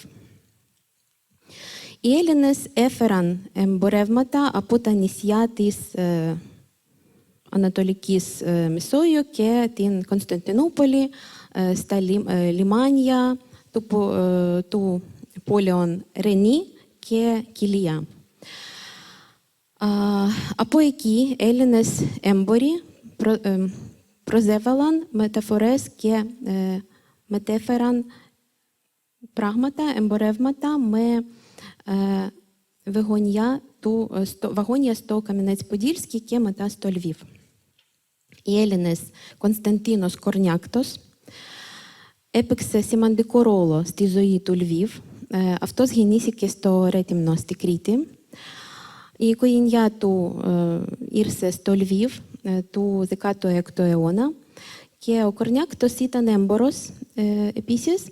Είχε εκτεταμένες σχέσεις με την Οθωμανική Αυτοκρατορία και προμήθεσε αγαθά στη Μολδαβία, Γερμανία, σε διαφορετικές χώρες. Ήταν γνωστός φιλάνθρωπος, έχτηκε το κτίριο, το σπίτι, будинок Κορνιάκτα στα ουκρανικά, σπίτι Κορνιάκτου και το πύργο Κορνιάκτου, μπάστα Κορνιάκτα. Και τώρα, αν έρθετε στο Λβίβ, μπορείτε να δείτε αυτά τα κτίρια. Διαθέσει κεφαλαία για τη κατασκέψη και συντήρηση εκκλησιών στο Λβίβ, σχολείων και νοσοκομείων. Εκπαιδευτικές δραστηριότητες στο Λβίβ πραγματοποιήθηκαν από τον Έλληνα, τον Γεδεώνος Μπαλαμπάνης. Αυτός ήταν επίσκοπο του Λβίβ και ζουν το 1569-1607. Ίδρυσε τυπογραφία σε αυτή τη δυτική πλευρά, σε δύο πόλεις στη δυτική πλευρά της Ουκρανίας. Άλλος Έλληνας, ο Αλέξης Μπαλαμπάνης, στο Λьβів, έμεινε στο Λьвів, ήταν από τα Γιάννενα και βοήθησε οικονομικά τις εκκλησίες του Λьвів. Τον 17ο αιώνα ο αριθμός των Ελλήνων στο Λьвів αυξάνεται πάλι. Ο γέτμαν Μπογдан Χμельницький υποστήριξε με κάθε τρόπο τους Έλληνες της Ουκρανίας. Οι Έλληνες υπηρέτησαν στον στρατό του Χμельницький. Έγιναν και κοζάκι. Η ελληνική γλώσσα στην Ουκρανία χρησιμοποιήθηκε για επιχειρηματική δραστηριότητα, στην διακριτική πρακτική, στο δικαστικό σώμα και στη λατρεία. Η ελληνική γλώσσα, η λογοτεχνία, η φιλοσοφία, η ρητορική, η μουσική και θεατρική τέχνη έγιναν σημαντικό συστατικό του ουκρανικού εκπαιδευτικού συστήματος από τα πρώτα σχολεία του Ορθόδοξης αδελφότητας και κολέγια στο Κίεβο, στο Чернігів, στο Λьвів, μέχρι τα οικογραφία και τα κλασικά γυμνάσια μέχρι του 19ου αιώνα. Στα μέσα του 17ου αιώνα ένα σημαντικός αριθμός Ελλήνων έμπορων εμφανίστηκε στο Λьвів, οι οποίοι σχημάτισαν ένα νέο κύμα μετανάστασης και μπόρεσαν να επισματεύσουν οργανικά στο περιβάλλον του Λьвів. Οι δραστηριότητες της ελληνικής κοινότητας του Λьвів συνέβαλαν στην πνευματική ενώπιση Ελλήνων και Ουκρανών. Και τώρα θα πάμε στη σημερινή πρωτεύουσα της Ουκρανίας, στη δική μου πόλη, Κίεβο, το Κίεβο, και να μιλήσουμε λίγο για τους Έλληνες στο Κίεβο. Η ευνοϊκή γεωγραφική θέση της πόλης στο σταυροδρόμι των εμπορικών δρόμων τη μετάτρεψε σε κέντρο διαμετακομιστικού εμπόριου. Μεταξύ των εμπόριων που αργόζονταν στο Κίεβο υπήρξαν και πολλοί Έλληνες. Η κυρία αγορά της πόλης βρίσκονται στο Ποντίλ. Είναι μια περιοχή, πολύ γνωστή περιοχή, κοντά στο ποτάμι, στο Δνіпро ποτάμι, στο Κίεβο.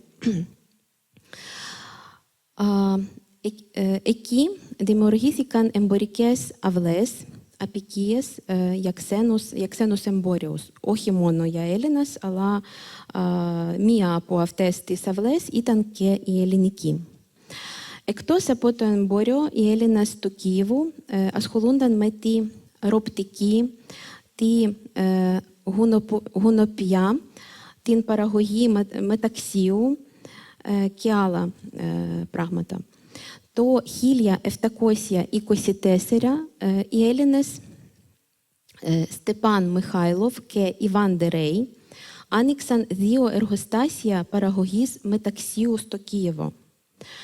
Το 1725 ιδρύθηκε ένα κρατικό εργοστάσιο μεταξίου, το οποίο το 1787 παραδόθηκε στον Έλληνα Βασίλ Καπνίστ, πολύ γνωστός Έλληνας.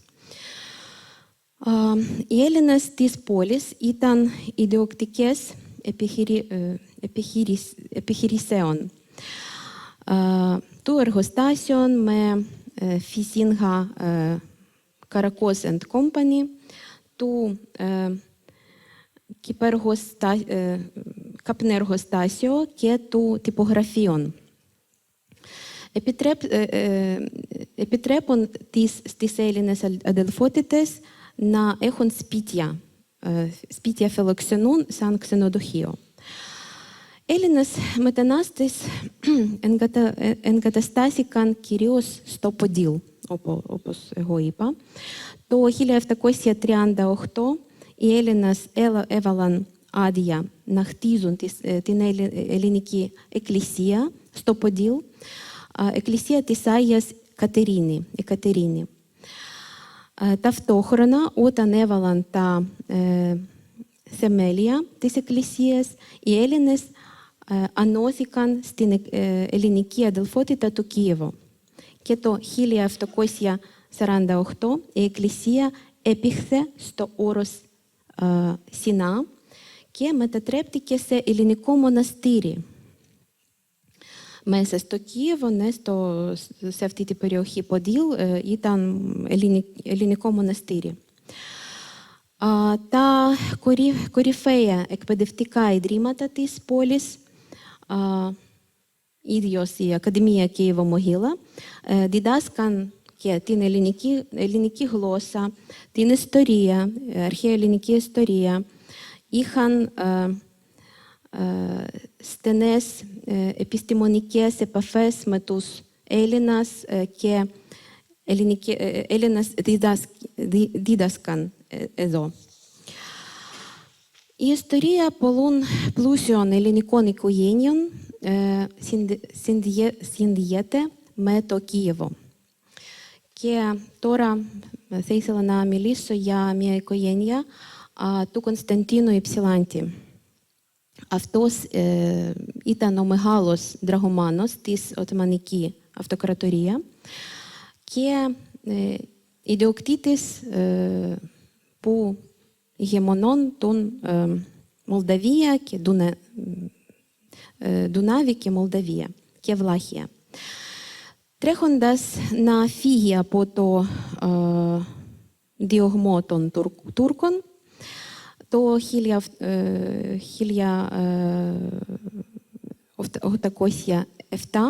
και έφτασε στο Κίεβο και αγόρασε ένα σπίτι εκεί. Κάποια επεισόδια της ζωής του Κωνσταντίνου Υψηλάντη στο Κίεβο χρησιμοποίησε ο συγγραφέας Ντουμάς στον μυθιστόρημα «Ο κομής του Μοντε Κρίστο». Το σπίτι του Κωνσταντίνου Υψηλάντη βρίσκεται σε άλλη περιοχή, στο κέντρο της πόλης, στο Πετσέρσκ. Και τώρα υπάρχει αυτό το κτίριο, αυτό το σπίτι. Είναι αρχιτεκτονικό μνημείο και βρίσκεται από προστασία. Ο Κωνσταντίνος Υψηλάντης είπε για το γιο του «Γε μου, μην ξεχνάς ποτέ ότι οι Έλληνες μετά την απελευθέρωση από την τουρκοκρατία πρέπει να βασίζονται μόνο στον εαυτό τους». Αυτά τα λόγια έγιναν ένα είδος πολιτικής διαθήκης του Κωνσταντίνου. Πέθανε Κωνσταντίνος Υψηλάντης το 1816 στο Κίεβο επίσης και η οικογένεια έζησε στο Κίεβο για κάποια χρονικό διάστημα και μετά μετακόμισαν σε διαφορετικά μέρη. Τον 19ο αιώνα 98 Έλληνες ζούσαν στο Κίεβο, αλλά αυτό μόνο σύμφωνα με την επίσημη απογραφή. Αλλά ανεπίσημα ήταν 450 άτομα στο Κίεβο μόνο. Διάσημοι Έλληνες του Κίεβου είναι κυβερνήτες του Κίεβου Ιβάν Φοντοκλέη, Μιχайло Καντακάζη, Λευκό Τομάρο και άλλοι. Πολλές καθηγητές στο Πανεπιστήμιο Αγίου Володимиру Πανεπιστήμιο του Κиєву. Τώρα αυτό το πανεπιστήμιο είναι Εθνικό Πανεπιστήμιο του Κиєву, τώρα Шевченко Εθνικό Πανεπιστήμιο. πολλούς καθηγητές, ελληνικές καθηγητές, επίσης ήταν στο Κίεβο. Είναι Μικόλα Μπερναρντός, ιστορικός και δάσκαλος Φεοκτής Χαρταχάη, φιλόσοφος και ψυχολόγος Γεώργη Τσελπάνοφ, ποιητής Дем'ян Багадίτσα και άλλους. Οι Έλληνες στο Κίεβο ασχολήθηκαν με φιλανθρωπικό έργο, αποδέχτηκαν την υπηκιότητα και εκτάχθηκαν στην κοινωνία όπου ενώσαν ως πληρές πολίτες. Και τώρα θα πάμε λίγο σε άλλη περιοχή, στο Χερσόν και Μικολάїв. Το 1778 χτίστηκε η νέα πόλη Χερσόνα. Σε αυτή συγκροτίστηκε αμέσως η ελληνική κοινότητα της πόλης. Εμφανίστηκε το κτίριο του Έλληνα μαγίστρου και η ελληνική εκκλησία της Άγιας Σοφίας. Το 1780 οι Έλληνες έφεραν για πρώτη φορά εμπορεύματα στην Χερσόνα με τα πλοία τους. Κάποιον από αυτούς επιστρέψαν σπίτι τους και κάποιον έμειναν για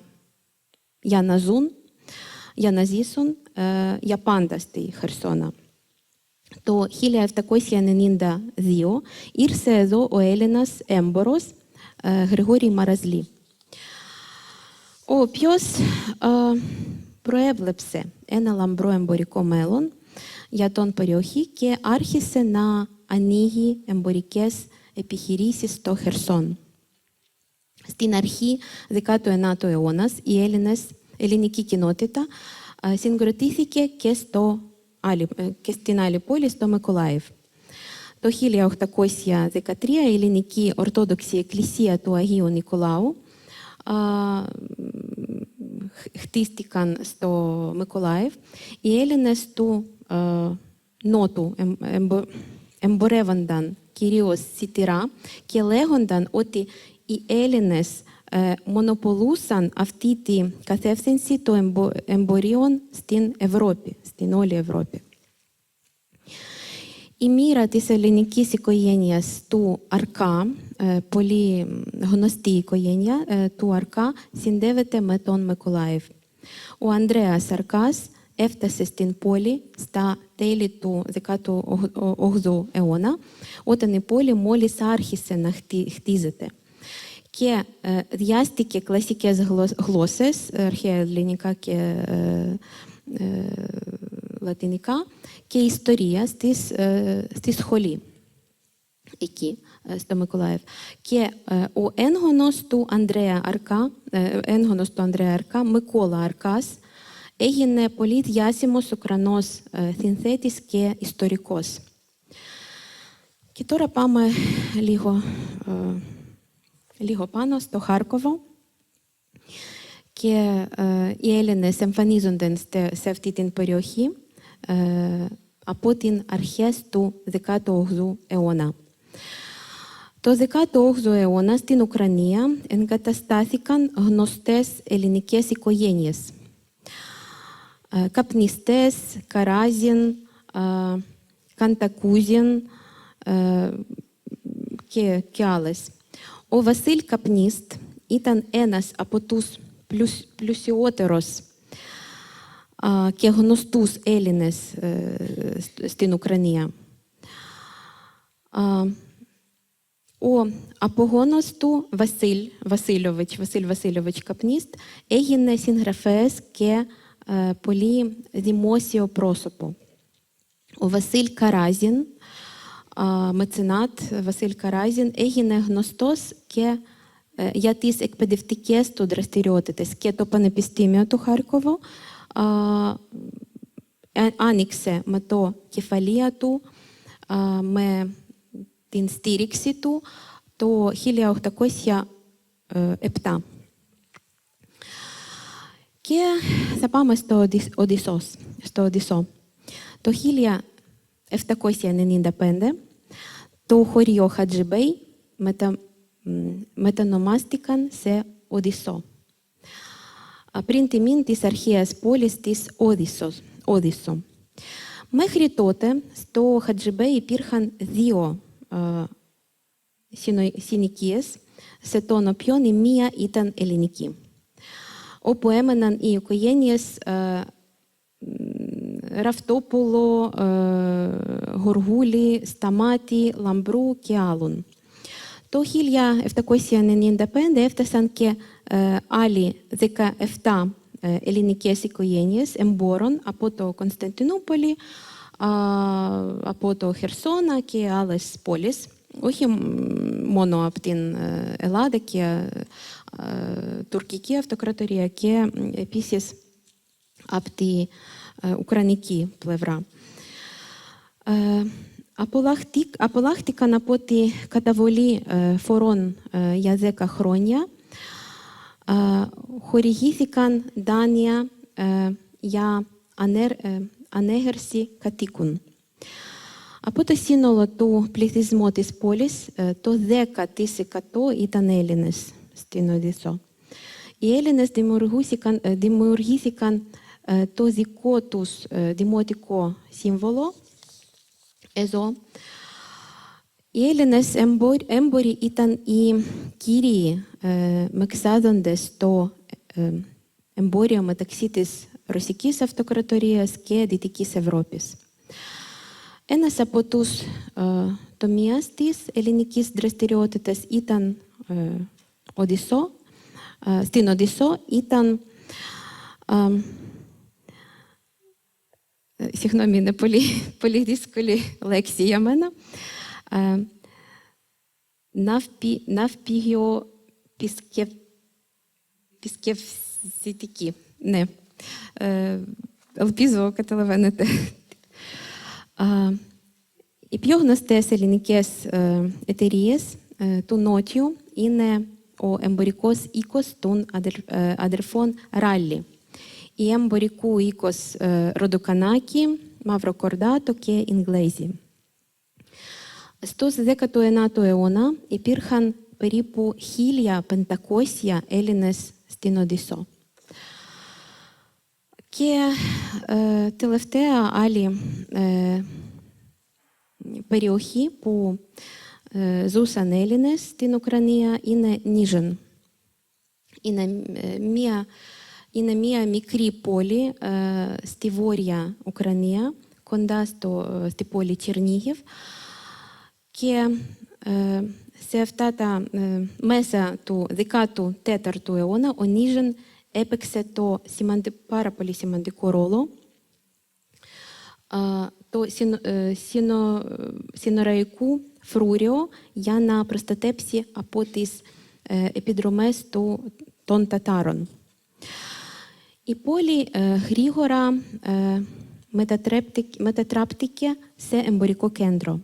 Στο Νίζεν τα εμπορικά συμφέροντα των Έλληνων ήταν εμπορικά συμφέροντα των Έλληνων.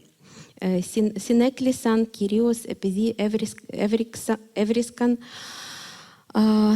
αυθόνες ευκαιρίες για να πωλήσουν τα αγαθά τους εδώ, στο Νίζεν. Οι Έλληνες μετανάστες υποστηρίξαν έργα από την κυβέρνηση, από την Ουκρανική κυβέρνηση. Έτσι, το 1657 ο Γέτμαν Μπογδάν Χμελνίτσκι παραχώρησε το δικαιώματα, αφολογήσαν έμποροι στο έδαφος της Ουκρανίας στους Έλληνες έμπορους. Για παράδειγμα, Παυλό και Στεφάν Γιουρκέβιτς και μετά και για τους άλλους. Η ελληνική κοινότητα του Νίζεν ζούσε σύμφωνα με τους εσωτερικές της νόμους. Ο Χμελνίτσκι έβλεπε το εμπόριο ως σημαντική πηγή αναπλήρωση του κρατικού ταμείου και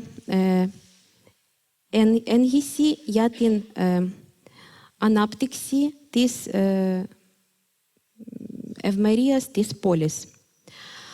Οι διαδοχοί του Χμελνίτσκι, του Γέτμαν, συνεχίζαν όλο αυτό που έκανε ο Χμελνίτσκι, αυτό το πρόγραμμα για τους Έλληνες στο Νίζεν, στην πόλη. Η ελληνική αδελφότητα του Νίζεν ιδρύθηκε το 1687 και έλαβε νομικό καθεστώς το 1696. Ιδρυτής την ήταν ο ιεράς Χριστοφόρ ή Χριστοδούλ Δημήτριεφ. Η Νίζεν υπήρξε κέντρο του ελληνικού πολιτισμού στην επικρατεία της Ουκρανίας για μεγάλο χρόνο διάστημα. Το 1689 επισκέφθηκε την πόλη η αρχιμανδρίτης Διονύσης και εξαιρετική μορφή του ελληνικού πολιτισμού. Χάρη στους Έλληνες εμπόρους, το Νίζεν μετατράπηκε σε ένα από τα σημαντικά κέντρα εμπόρια στην Ουκρανική επικράτεια. Οι συνθήκες στις οποίες ζούσαν οι Έλληνες στην πόλη οδηγούσαν όλο και περισσότερο κόσμο εκεί.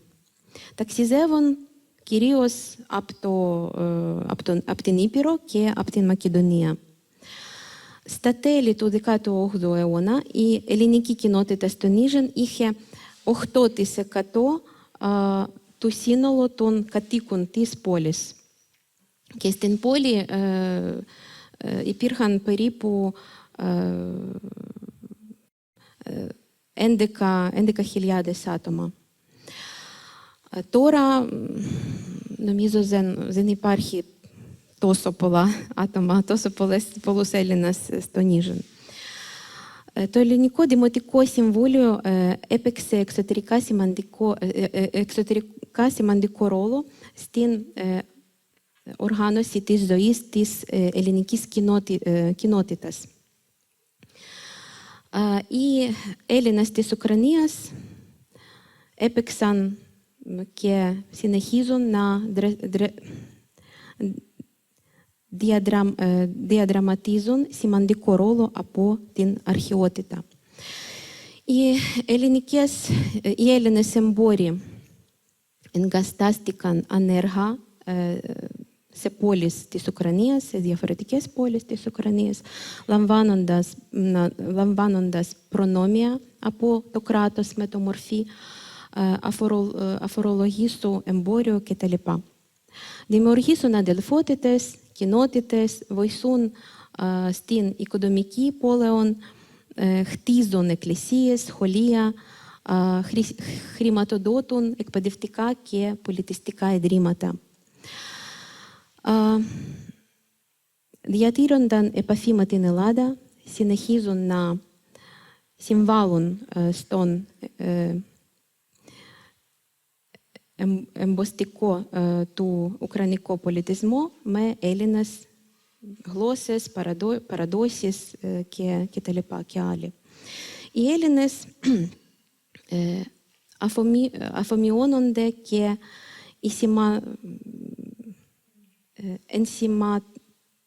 ενσηματώνονται στην ουκρανική κοινωνία, δραστηριότητες και παραδόσεις, γλώσσα, λογοτεχνία και χορούς. Οι πρώτοι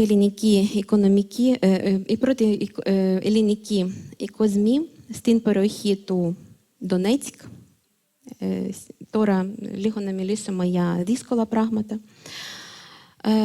εμφανίστηκαν την δεκαετία του 1780 μέχρι την εγκαταστάση των Έλληνων από την Κριμαία. Τα έδαφη αυτά δεν είχαν κάποια συγκεκριμένη χρήση. Γλωσσικά, οι Έλληνες του περιοχή του Αζόβ, σε αυτή την πλευρά, περιοχή του Δονέτσκ, χωρίζονταν σε δύο διακριτές ομάδες του τους Ρωμαίους, Ρωμαίοι, που μιλούν ρωμαϊκά.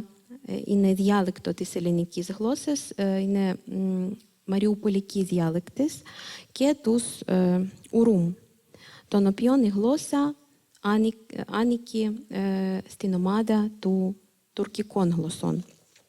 Ωστόσο, όλοι οι Έλληνες της Αζωφικής, της περιοχής του Ντονέτσκ, ανεξάρτητα από τη γλωσσική τους καταγωγή, είναι Ορθόδοξοι και θεωρούν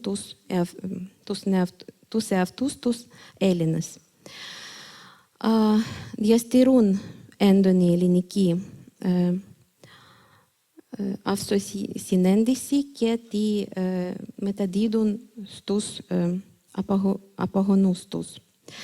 Τώρα, κατά τη διάρκεια του πολέμου, οι πόλεις και τα χώρια της Αζωφικής της περιοχής του Ντονέτσκ καταστράφτηκαν και από τους Ρώσους και είτε εγκαταλεύτηκαν είτε είναι σε κατοχή.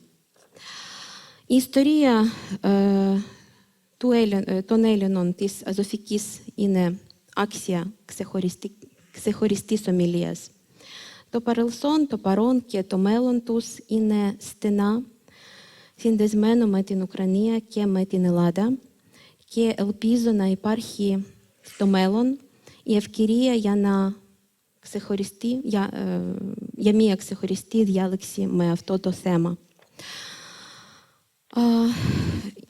Είναι πολύ λίγο τι ήθελα να σας πω σήμερα, αλλά νομίζω να συνεχίζουμε και μετά και να κάνουμε κάτι άλλη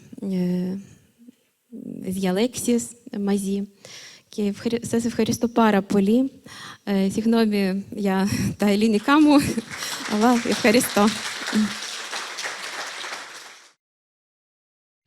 Καλησπέρα σε όλους και ευχαριστώ για την εισήγηση την κυρία Ζντανόβιτς, συγγνώμη. Αξίζει ιδιαίτερα συγχαρητήρια γιατί στα παρασκήνια έμαθα ότι μαθαίνει ελληνικά μόλις 6 μήνες. Είναι σωστό αυτό? Τέλος πάντων, συγχαρητήρια. Ερώτηση δεν έχω. Μία μικρή επισήμανση ήθελα να κάνω απλούστατα. Στο τέλος αναφερθήκατε λίγο στους Έλληνες της Μαριούπολης και ως κάτοικος της Μαριούπολης. Τώρα διαμένω στην Ελλάδα 14 χρόνια, αλλά δεν έχει να κάνει. Η πατρίδα μου είναι Μαριούπολη.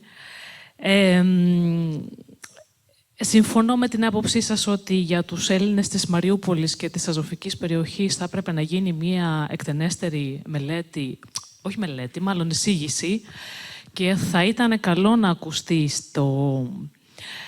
εδώ στο πλαίσιο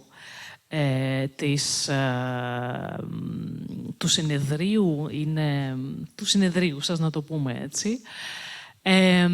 Δυστυχώς δεν είδα στο πρόγραμμα να αναφέρεται κάτι για τους Έλληνες της Μαριούπολης. Ίσως δεν είναι το θέμα αυτό συγκεκριμένα, αλλά για τους Έλληνες της Μαριούπολης θα μπορούσαμε να μιλάμε ώρες, μέρες ολόκληρες. Είναι τεράστια η παρουσία, ήταν ίσως η τεράστια παρουσία του σήμερα, όπως και προανέφερε η κυρία Ολέσια, η Μαριούπολη έχει καταστραφεί εντελώς, όπως και τα 40 γύρω ελληνικά χωριά, όπου, όπως σωστά επισήμανε επίσης, ομιλούνταν 2 διάλεκτοι, μάλλον δεν είναι 2, ήταν 2, και η ρωμαϊκή γλώσσα είχε 5 υποδιαλέκτους. Το κάθε χωριό μιλούσε δική τη διάλεκτος. Το ξέρω από το πρώτο χέρι, γιατί ήμουνα σε μια ερευνητική ομάδα τέλος πάντων και πηγαίναμε από χωριό και χωριό και πιάναμε τις γιαγιάδες και τους παππούδες που ακόμα μιλούσαν την διάλεκτο και τους καταγραφούσαμε σε μαγνητοφωνάκι και ήταν πολύ ωραία έρευνα. Τώρα αυτά όλα δεν υφίστανται, δεν υπάρχουν, καταστράφηκαν. Οι Έλληνες της Μαριούπολης και της γύρω περιοχής σκορπίστηκαν σε όλο τον κόσμο. Πολύ λίγοι έμειναν στη Μαριούπολη και στα γύρω χωριά και μάλιστα από το... όχι, δεν είναι σημερινά γεγονότα, αλλά ξεκίνησε ο πόλεμος το 2014, να μην ξεχνάμε αυτό. Και τα κοντινά χωριά που είναι στην περιοχή του Ντονιέτσκ βρέθηκαν πολύ κοντά στην επαφή με την πυρά από τους Ρώσους και δεχτήκανε τα πρώτα πλήγματα. Οπότε ο ελληνικός πληθυσμός άρχισε να φεύγει από εκεί από το 2014. Τώρα δεν θέλω να σας κρατήσω άλλο. Απλούστατα ήθελα να επισημάνω τη σημαντική παρουσία της Μαριούπολης και των Ελλήνων, μάλλον της Μαριούπολης, στην προώθηση και στην παιδεία, ελληνική παιδεία στην περιοχή της Αζωφικής θάλασσας. Ευχαριστώ πολύ. Συγγνώμη κιόλας για το χρόνο σας. Σας κράτησα.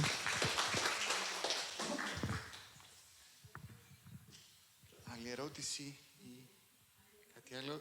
Νομίζω ότι είμαστε και λίγο εκτός χρόνου, οπότε μάλλον θα πρέπει να τρέξουμε. Ευχαριστούμε πάρα πολύ, Ολέσια, για τη διάλεξη. Пані Лесі, дякую за надзвичайно цікаву розповідь і взагалі про такі глибокі знання про Грецію, про Україну. І дійсно, з вашої доповіді бачу, що греки-українці такі досить миролюбиві люди, які вміли вживатися між собою. Мене цікавить таке питання. Скажіть, будь ласка, до повноцінного вторгнення взагалі от греки в Україні, вони знаємо, де вони проживали. Скажіть, будь ласка, чи мали вони можливість вивчати грецьку мову, чи мали діти ходити в грецькі дитячі садочки, школи, чи були бібліотеки? Тому що, наприклад, я якось з цим ніколи так глибоко не цікавилася. Це в мене перше запитання, а от друге, знаєте, от в мене саме з етимології грецької. Ми знаємо, що в українській мові, українській традиції є такі дуже багато прізвищ, які пов'язані саме з діяльністю людини. Наприклад, там швець, бондар, книж, столяр, рибак і так далі. От, будь ласка, у вас було сьогодні дуже багато таких от прізвищ грецьких. От мені просто цікаво, чи, мабуть же так, і в греків є такі прізвища, які означають от саме те, що в українській мові. Так, дякую, пані Ірино. Δύο ερωτήσεις ήταν από την κυρία Ειρήνη. Πρώτα, αν υπήρχε πριν ξεκίνησε ο πόλεμος, μεγάλο πόλεμος στην Ουκρανία, αν υπήρχε κάποια σχολεία στην Ουκρανία, ελληνικά σχολεία, νηπιαγωγεία, νομίζω, κάτι που Έλληνες μπορούν να μαθαίνουν ελληνικά, γλώσσα και άλλα πράγματα από την Ελλάδα. Και δεύτερο, για επώνυμα, για ελληνικά επώνυμα. Γιατί, για παράδειγμα, στην Ουκρανία υπάρχουν πολλά επώνυμα, σαν επαγγελματικά επώνυμα. Και αν υπάρχει και στην Ελλάδα αυτό. Για δεύτερη ερώτηση μπορώ να απαντήσω στα ουκρανικά και μετά να μεταφράσουμε. Отже, на перше питання відповім. Я можу сказати про Київ точно, тому що в Києві, наприклад, є дві школи, де вивчають грецьку мову. Одна школа називається Елада. Там викладають грецьку мову як першу іноземну мову. І ця школа має дуже гарні стосунки, дуже такі сильні традиції, відносини з Грецією, з грецькими викладачами, які приїздили. І зараз також. Зараз, можливо, не приїздять, але школа працює. І їй вже багато років, має певні традиції. І інша школа в Києві, там вивчають грецьку мову як другу іноземну мову. Тобто є така... Можуть греки, які живуть з грецького походження, можуть вивчати. Я думаю, що на Донеччині, там, де більше проживало греків, до повномасштабного вторгнення було набагато більше, тому що я знаю, що в Маріуполі і був центр, який випускали підручники для шкіл, грекомовні підручники. І було багато, до речі, є в містах, які я назвала, які не назвала, де є менші групи греків, етнічних греків, проживають той же, наприклад, Житомир. Також там є грецькі громади, були грецькі громади. Зараз вони об'єднались в таку велику громаду греків України. Тобто це об'єднались всі. І до того, до війни, до початку війни, вони проводили дуже багато різних заходів. І в Україні, і з греками, і виїздили в Грецію. Тобто так, була така можливість. Щодо другого питання з приводу прізвищ, ну, чесно кажучи, мені так трішки складно відповісти на це питання. Поки що я не філолог, так, я не вивчала ці питання, але те, що я бачу, те, що я можу сказати, то так, дуже багато професій також ми бачимо прізвища, які походять від професії якоїсь. І Діана, на мой voices, Ευχαριστώ πάρα πολύ. Я б хотіла, щоб на запитання про школи грецької мови, грецькі школи відповіла Анна Павлова, тому що вона працювала в Маріупольському державному університеті і дійсно має кваліфікацію в цьому питанні. І я ще б хотіла, щоб вона це зробила і грецькою, бо серед нас багато греків, які про цю історію також не знають. Θα ήθελα να κάνει ένα σχόλιο μικρό Άννα Παύλοβα, η οποία είναι μεταξύ μας και δούλευε στο Εθνικό Πανεπιστήμιο της Μαριούπολης σχετικά με τα σχολεία ελληνικά.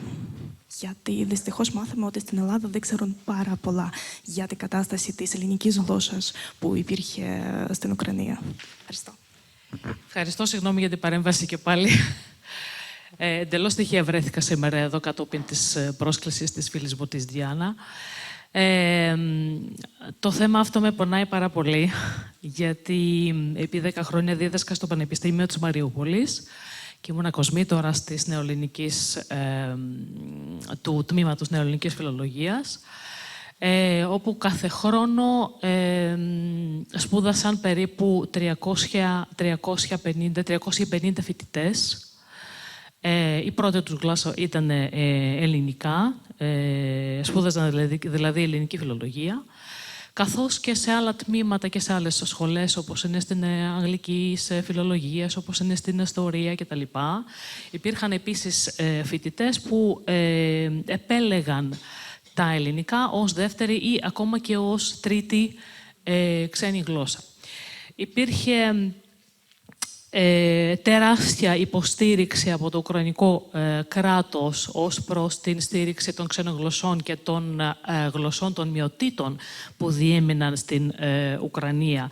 Και μάλιστα στην περιοχή της Αζωφικής θάλασσας διέμεναν περίπου 120 εθνικότητες. Δηλαδή φανταστείτε τον αριθμό των γλωσσών, διαλέκτων, λαλιών, ντοπλολαλιών και οτιδήποτε, που ομιλιόταν μάλλον στην Αζωφική περιοχή. Η ρωσική προπαγάνδα που μας μιλούσε συνέχεια ότι τα ρωσικά καταπιέζονταν στην Ουκρανία, ότι οι γλώσσες των μειοτήτων καταπιέζονταν στην Ουκρανία κτλ. Φυσικά δεν υφίσταται κάτι τέτοιο, διότι συγκεκριμένα στη Μαριούπολη, θα σας πω για τη Μαριούπολη γιατί εκεί έμεινα μέχρι τα 30 μου, και ασχολούμουν συνέχεια με την εκπαίδευση. Τα ελληνικά μάθαιναν όχι μόνο Ελληνόπουλα, δηλαδή ελληνικής καταγωγής άνθρωποι, αλλά επίσης και Ουκρανοί και Ρώσοι και όποιος ήθελε τέλος πάντων. Δεν υπήρχε καμία επιλεκτικότητα στο θέμα αυτό. Οπότε στα γύρω χωριά υπήρχαν αρκετά ελληνικά σχολεία όπου διδασκόταν η ελληνική ως πρώτη ή ως δεύτερη ξένη γλώσσα. Υπήρχε μεγάλη αποστολή από την Ελλάδα, από το Υπουργείο Παιδείας και Θρησκευμάτων της Ελλάδος. Έρχονταν καθηγητές, δάσκαλοι, γυμναστές που μάθαιναν ελληνικούς χορούς, εκπαιδευτικοί κλπ. Βέβαια με τα χρόνια κάπως λιγόστεψε όλο αυτό. Δεν έχει να κάνει όμως, διότι με τα χρόνια παρήγαγε το Πανεπιστήμιο αρκετό αριθμό εκπαιδευτικών και φιλολόγων στην ελληνική γλώσσα που μπορούσε να καλύψει τις θέσεις και μπορούσε να διδάσκει πλέον και Ουκρανοί και Ρώσοι και ελληνικής καταγωγής εκπαιδευτικοί που μπορούσαν να διδάσκουν πλέον ελληνικά σε καινούριες φουρνιές μαθητών και φοιτητών. Οπότε, ναι, η κατάσταση με την ελληνική παιδεία ήταν πάρα πολύ καλή, όχι μόνο στη Μαριούπολη, αλλά και σε όλη την Ουκρανία. Όπως αναφέραμε, υπάρχουν ακόμα και σήμερα μερικά σχολεία στο Κίεβο, διδάσκεται ελληνική στα πανεπιστήμια του Κιέβου, του Λβίβ, της Κριμαίας, που είχαμε τεράστιες διασυνδέσεις με το Ταυρικό Πανεπιστήμιο και μάλιστα διοργάνωναν κάθε χρόνο τις λεγόμενες Ολυμπιάδες, δηλαδή διαγωνίσματα στα ελληνικά, στην ελληνική γλώσσα, ιστορία, μυθολογία κτλ. Γενικώς το κύμα ελληνικό της παιδείας ήταν τεράστιο και υποστηριζόταν από το ελληνικό κράτος ίσως ως καμία άλλη εθνικότητα. Δεν θέλω να πλήξω κανέναν και δεν θέλω να θίξω κανέναν. Αλλά η παρουσία των Ελλήνων στην Ουκρανία ήταν και πιστεύω θα είναι πάρα πολύ σημαντική. Θέλω να πιστεύω. Θέλω να πιστεύω ότι οι Έλληνες που έφυγαν σήμερα από την Ουκρανία θα επιστρέψουν και θα ξαναχτίσουμε και τη Μαριούπολη και τα γύρω χωριά. Αυτά εν ολίγης. Αυτά. Ευχαριστώ πολύ.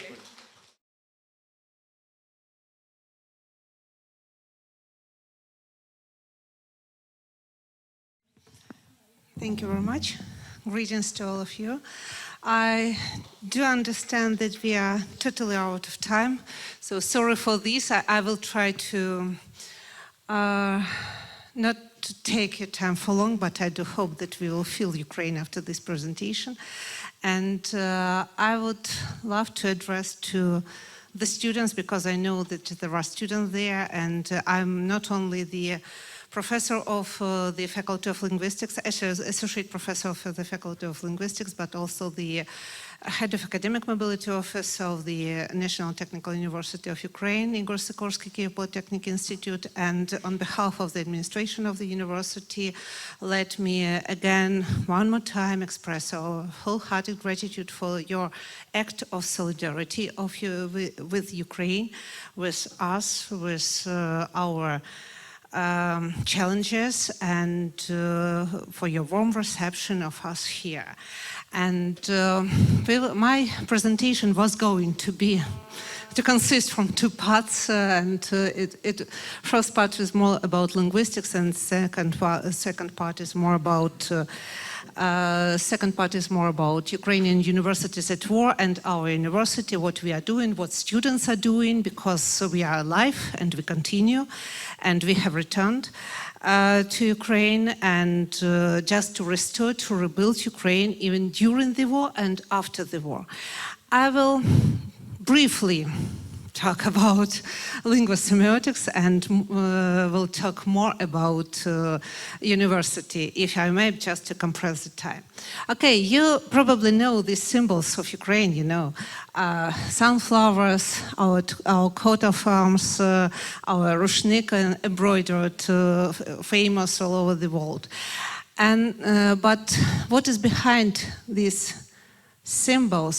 I'm sorry, it's not working. Again,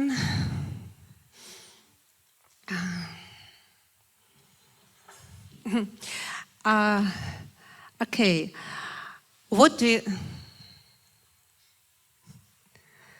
you know about Ukraine beyond the symbols? What do you, the students, I'm not asking Ukrainians who are present here, but what do you know?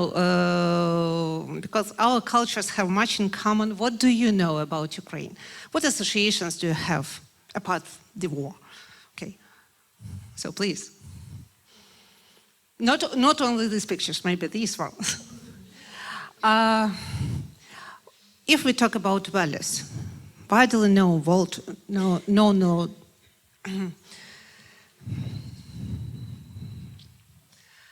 We have lots of values. Human values, general values, yeah. We love our motherland and we fight for our motherland right now. Of course, we have animalistic symbols, floristic symbols, and one of them is storks. You know, we believe, sometimes we joke that our children are brought by stork, and it's okay. Like for zoological, our Viburnum, it's famous again with this song. Ой, у лузі червона калина. It's now the anthem of this war, and it's now, again, this song is known all over the world, yeah? And our ancestral home, it's our motherland, our father's home, and we, for me, actually, I returned to Ukraine because my father's home is there, and I wanted to be there because my grandfather built it with his own hands. For me, it was one of the reasons to return. And I know how painful it is for those people from Mariupol, from Kherson, from Kharkiv, from other regions of Ukraine who lost their home. It's the most painful. It's like, you know, like you lose the part of your heart. And it's really valuable for us, and that's why we are fighting. Again, we have a lot of floristic symbols, and for example, poppy flower. You know poppy flower about the Remembrance Day, again known from Europe, yeah. But for us, poppy flower is our older symbol, not only related to the First World War, Second World War, but also with our history. It's the symbol of memory, it's a symbol of our generation, it's a symbol of family. And it's well known all over Ukraine, and it's often embroidered at our national costumes. It's a very well known symbol.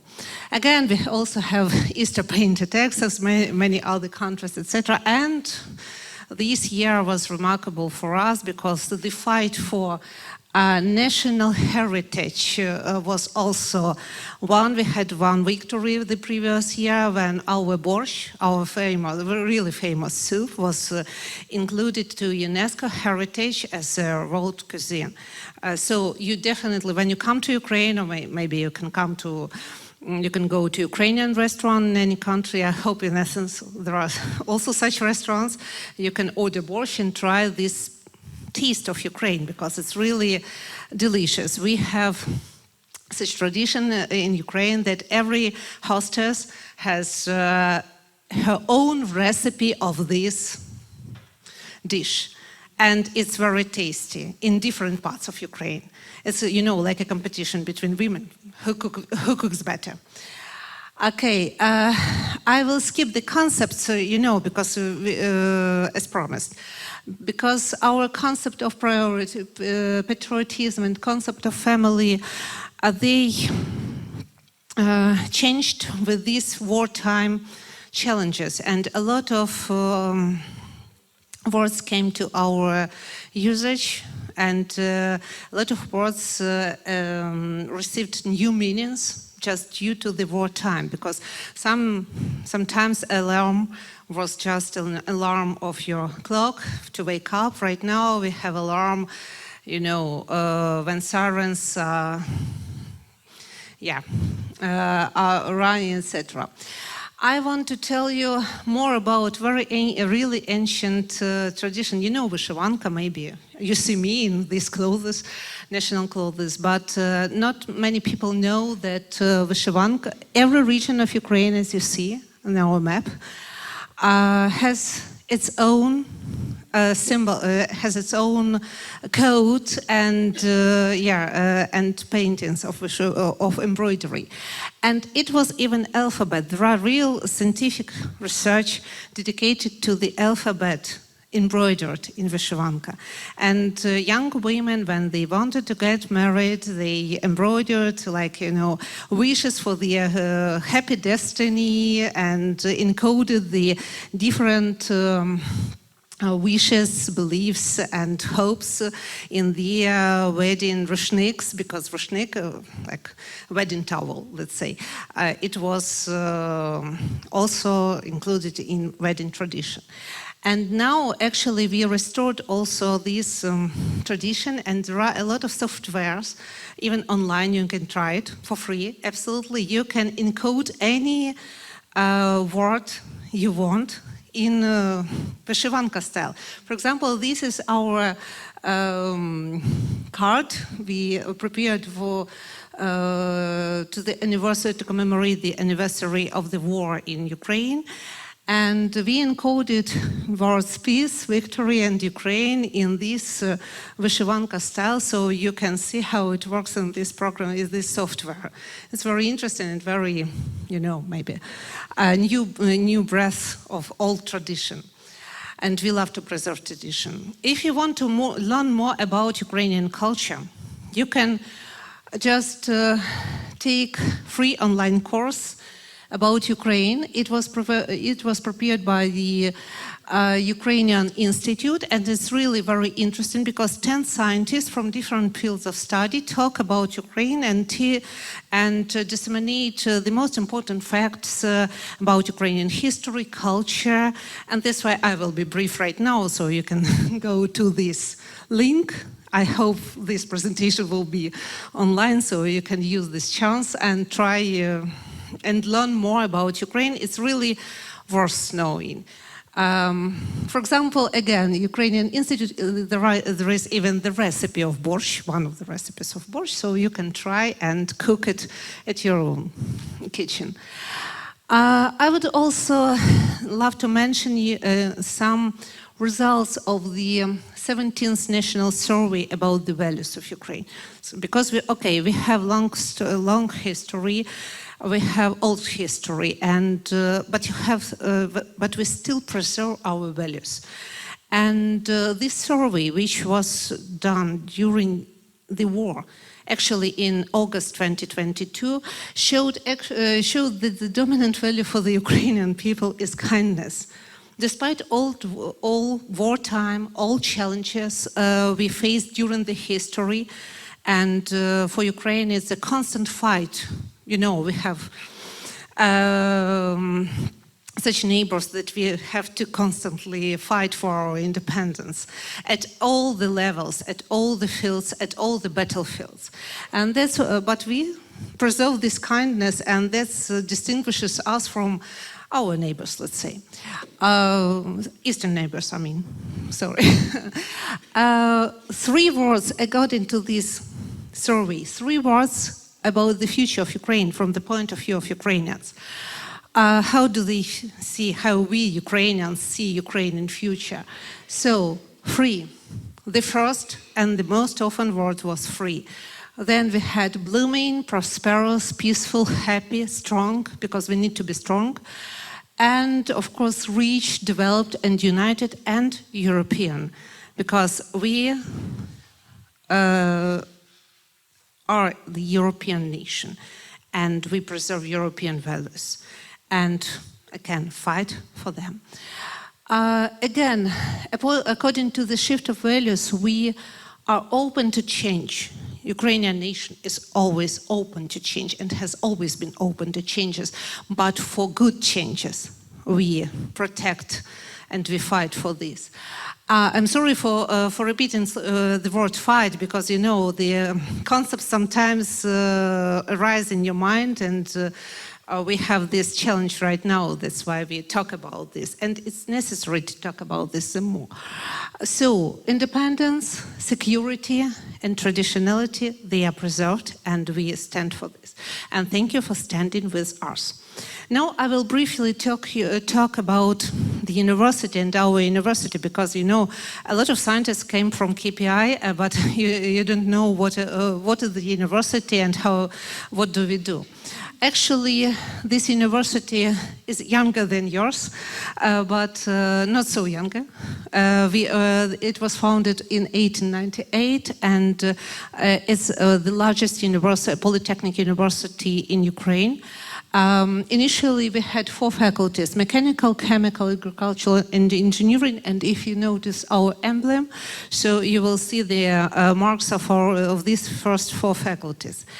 Our faculty of linguistics is rather young. Actually, we have 25 years old. We are 25 years old, but this year the university has its anniversary of 125 years old. So we are comparatively young, but again, we have a strong school of translation, of technical translation. That's why we are a bit unique in our country, and we have really good school of polytechnic translation.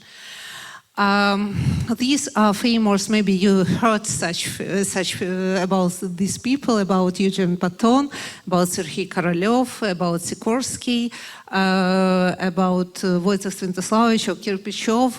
They are famous scientists whose names are related, who are the graduates of our university and whose names are related to our history. Actually, this is the map of our campus. We have approximately 22,000 of students, approximately 4,000 of staff members, and large campus, and a lot of activities, and 24 faculties and institutes. So really widespread specialties and fields of study, and it's very important for us. That's why we try to unite students from all the fields of study around different activities, different interesting activities, and very important that we have again also QS rankings, and we are one in the top ones according to employability ranking of 2022. I will skip internalization. Actually, we are right now doing it, and we are constantly establishing new contexts and new relations, and especially what will be maybe more interesting for students, we are doing internalization via students' contacts and via the students' clubs also, and via the students' cooperation, student-to-student cooperation, and I will tell you about it a bit later. So it's before the war. The university looked like this. It's real old building. We sometimes call it Ukrainian Hogwarts, you know. Yeah, really, because we have old buildings with old basements, and sometimes the jokes that some basilisk, you know, are there. And we have a lot of competitions, Olympiads, hackathons, and our students actually are also famous all over the world as winners of many prizes. It was the beginning of the war. So you saw the picture. The first picture you see right now, it's not, it's the March of 2022, when everything was in speak in Kiev. And the students, at the beginning of the war, the approximately 2,000 students were in campus, so they had to be in shelters. They had to withstand that period, and they did it proudly. And that they cooked themselves, they organized the volunteering activities, they fought because, again, there were a lot of challenges at the time. Actually, you know, when I'm in Poland, when we met with Magda in Poland, today for me is a very signing day and very important day, because exactly that day, a year ago, I also evacuated my family, my daughter and my mom, to Poland because of the missile just fell near my house, and that picture is my neighborhood, my own neighborhood. It's famous in Poland because it took some prize in Poland, but for me it's not a prize, it's real pain. And you know, that's our creativity team. We should we teach some musicals with our students right to the anniversary of 120th anniversary of the university, and the musical is about returning of those who fled Ukraine, who left Ukraine, to their homeland, to their motherland, I didn't think that time when we were staging it, that it would be so important and soulful right now when to talk about people to return from abroad to Ukraine and for the family to unite, to be restored and to preserve the family values. Right now, we're going to restage it to this anniversary, so it's we hope for the best and fight for it. But it's like two pictures from different worlds, but again from different dimensions of our life. But we right now combine it. And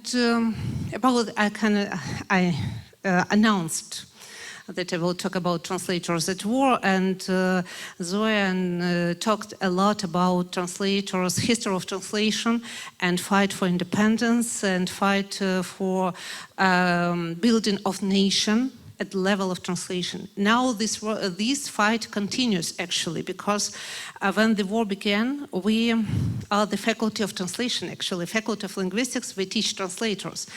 And it was extremely important at the very beginning of the war, and even now, when a year after the war, and the war continues, and the information war continues. We fight fakes.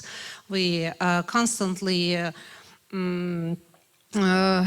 We are constantly in this process, and we organized such internet army, as it called. Internet army included IT specialists and also included translators who voluntarily wanted to disseminate the truthful information, because we have contacts with media, with our media. Without television, without media companies, and we did a lot to disseminate this information. And you can see some of the it's not exceptional list, of course, because there are a lot of resources, but we asked our partners. I wrote a lot also to our international partners and disseminated this information, truthful information, which was translated by our students, by our team members, by our staff, just to spread the truth around the world. Because when you are inside, when you are in Ukraine, you know the truth, you constantly feel this, what is happening, what is going on. When you are outside, and I can compare, because I was abroad, and I have returned already. I returned in August to university, to Ukraine, and continue all my duties, all my tasks from there. But I can compare. When you are abroad, you are more afraid. When you are here, when you are inside, you are not so afraid. You just want to do something and to support those who are there. And it's very important for foreigners just to have this inside. That's why I leave the links here. You can see, and these are some of the stories of the witnesses. I will skip them because it's the works of my students. That semester, summer semester of 2022, I had the course of literary translation. And, we could focus on Chaucer, we could focus on very romantic stories, we could focus on anything, but we couldn't, actually, because it was March of 2022, and nobody could do anything romantic and translate anything romantic. We wanted to translate something very painful, but very important for us to talk about this and to discuss this. And we discussed a lot the situations the stories we had to translate in Facebook, for example, the hardest story.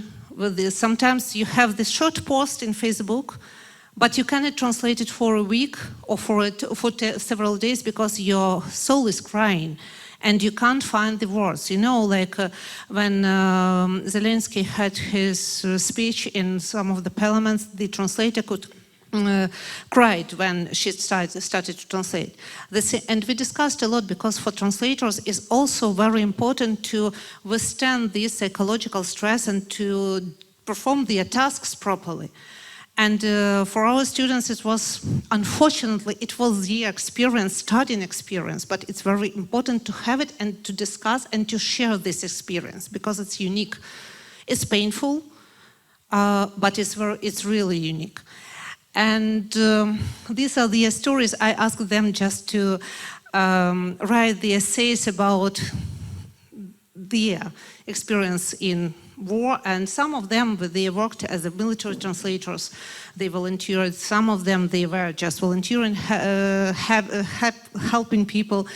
The others just had to flee just because they were at too risky circumstances. So it depends. Everyone had different situations, but we shared it and we want to share it with the world. And again, right now we are standing. And we returned to operation on the 4th of April. We had forced holidays because organization at administrative level, we had to organize it somehow, and we had months of holidays, but nobody wished to have such holidays, you know. It's only the name, but we returned to more or less normal operation, both in synchronous and asynchronous mode, because the students are everywhere, and some students and some lecturers were under shellings, under constant risky conditions, and they didn't have just, you know, time to keep to schedule, keep to timeline or something like this. It was impossible. That's why we operated in both modes, and still we have more flexible attitude to the operation and try to understand what is going on. And right now, you know, this is autumn, and we are still standing, and it is about autumn semester. Our student won the Global Student Prize. Maybe you heard about this. He became the best student in the world. The students organize a lot of different events. The students are soldiers in the army and officers in the army, and a lot of teachers also deliver lectures, for example, from in the breaks, during the breaks from the military service. Actually, it's 2 days.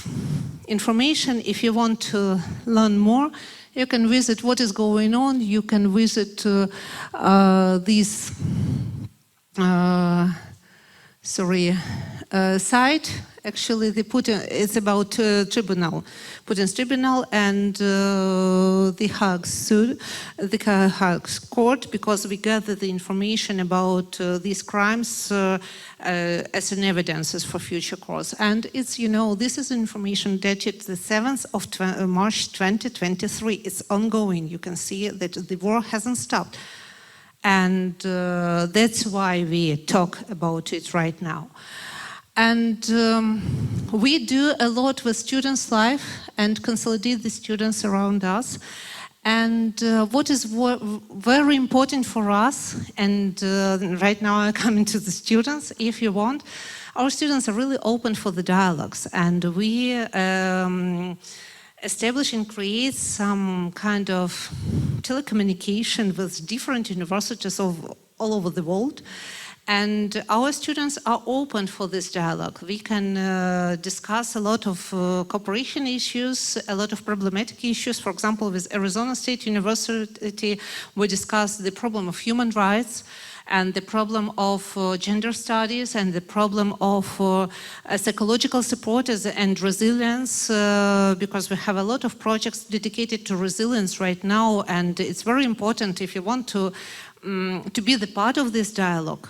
For example, you know about the war, you know nothing how to do. I'm sitting here, for example, and I don't know what to do. Okay, you can do something. You can disseminate information. You can create the dialogue. You can do anything you want. If you are creative, we can find the way. And these dialogues are really supported and really very welcome. because we create international projects together at students level, students to students level, and we really welcome our international partners to cooperate and to organize such event.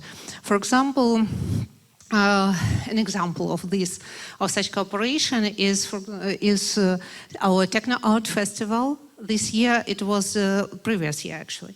It was dedicated to the restoration, renaissance, reconstruction of Ukraine. So it's the Festival of Students projects, and these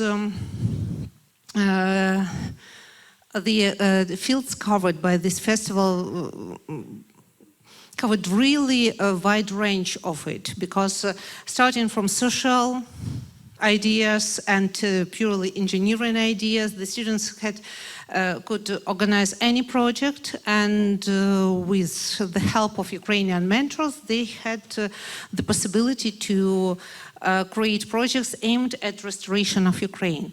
And this year we are going to organize it again, and you are more than welcome to participate in the teams with our students. And again, our international plans, we can do anything, so we can do a lot together, both for in educational process and social times, and organize different projects, and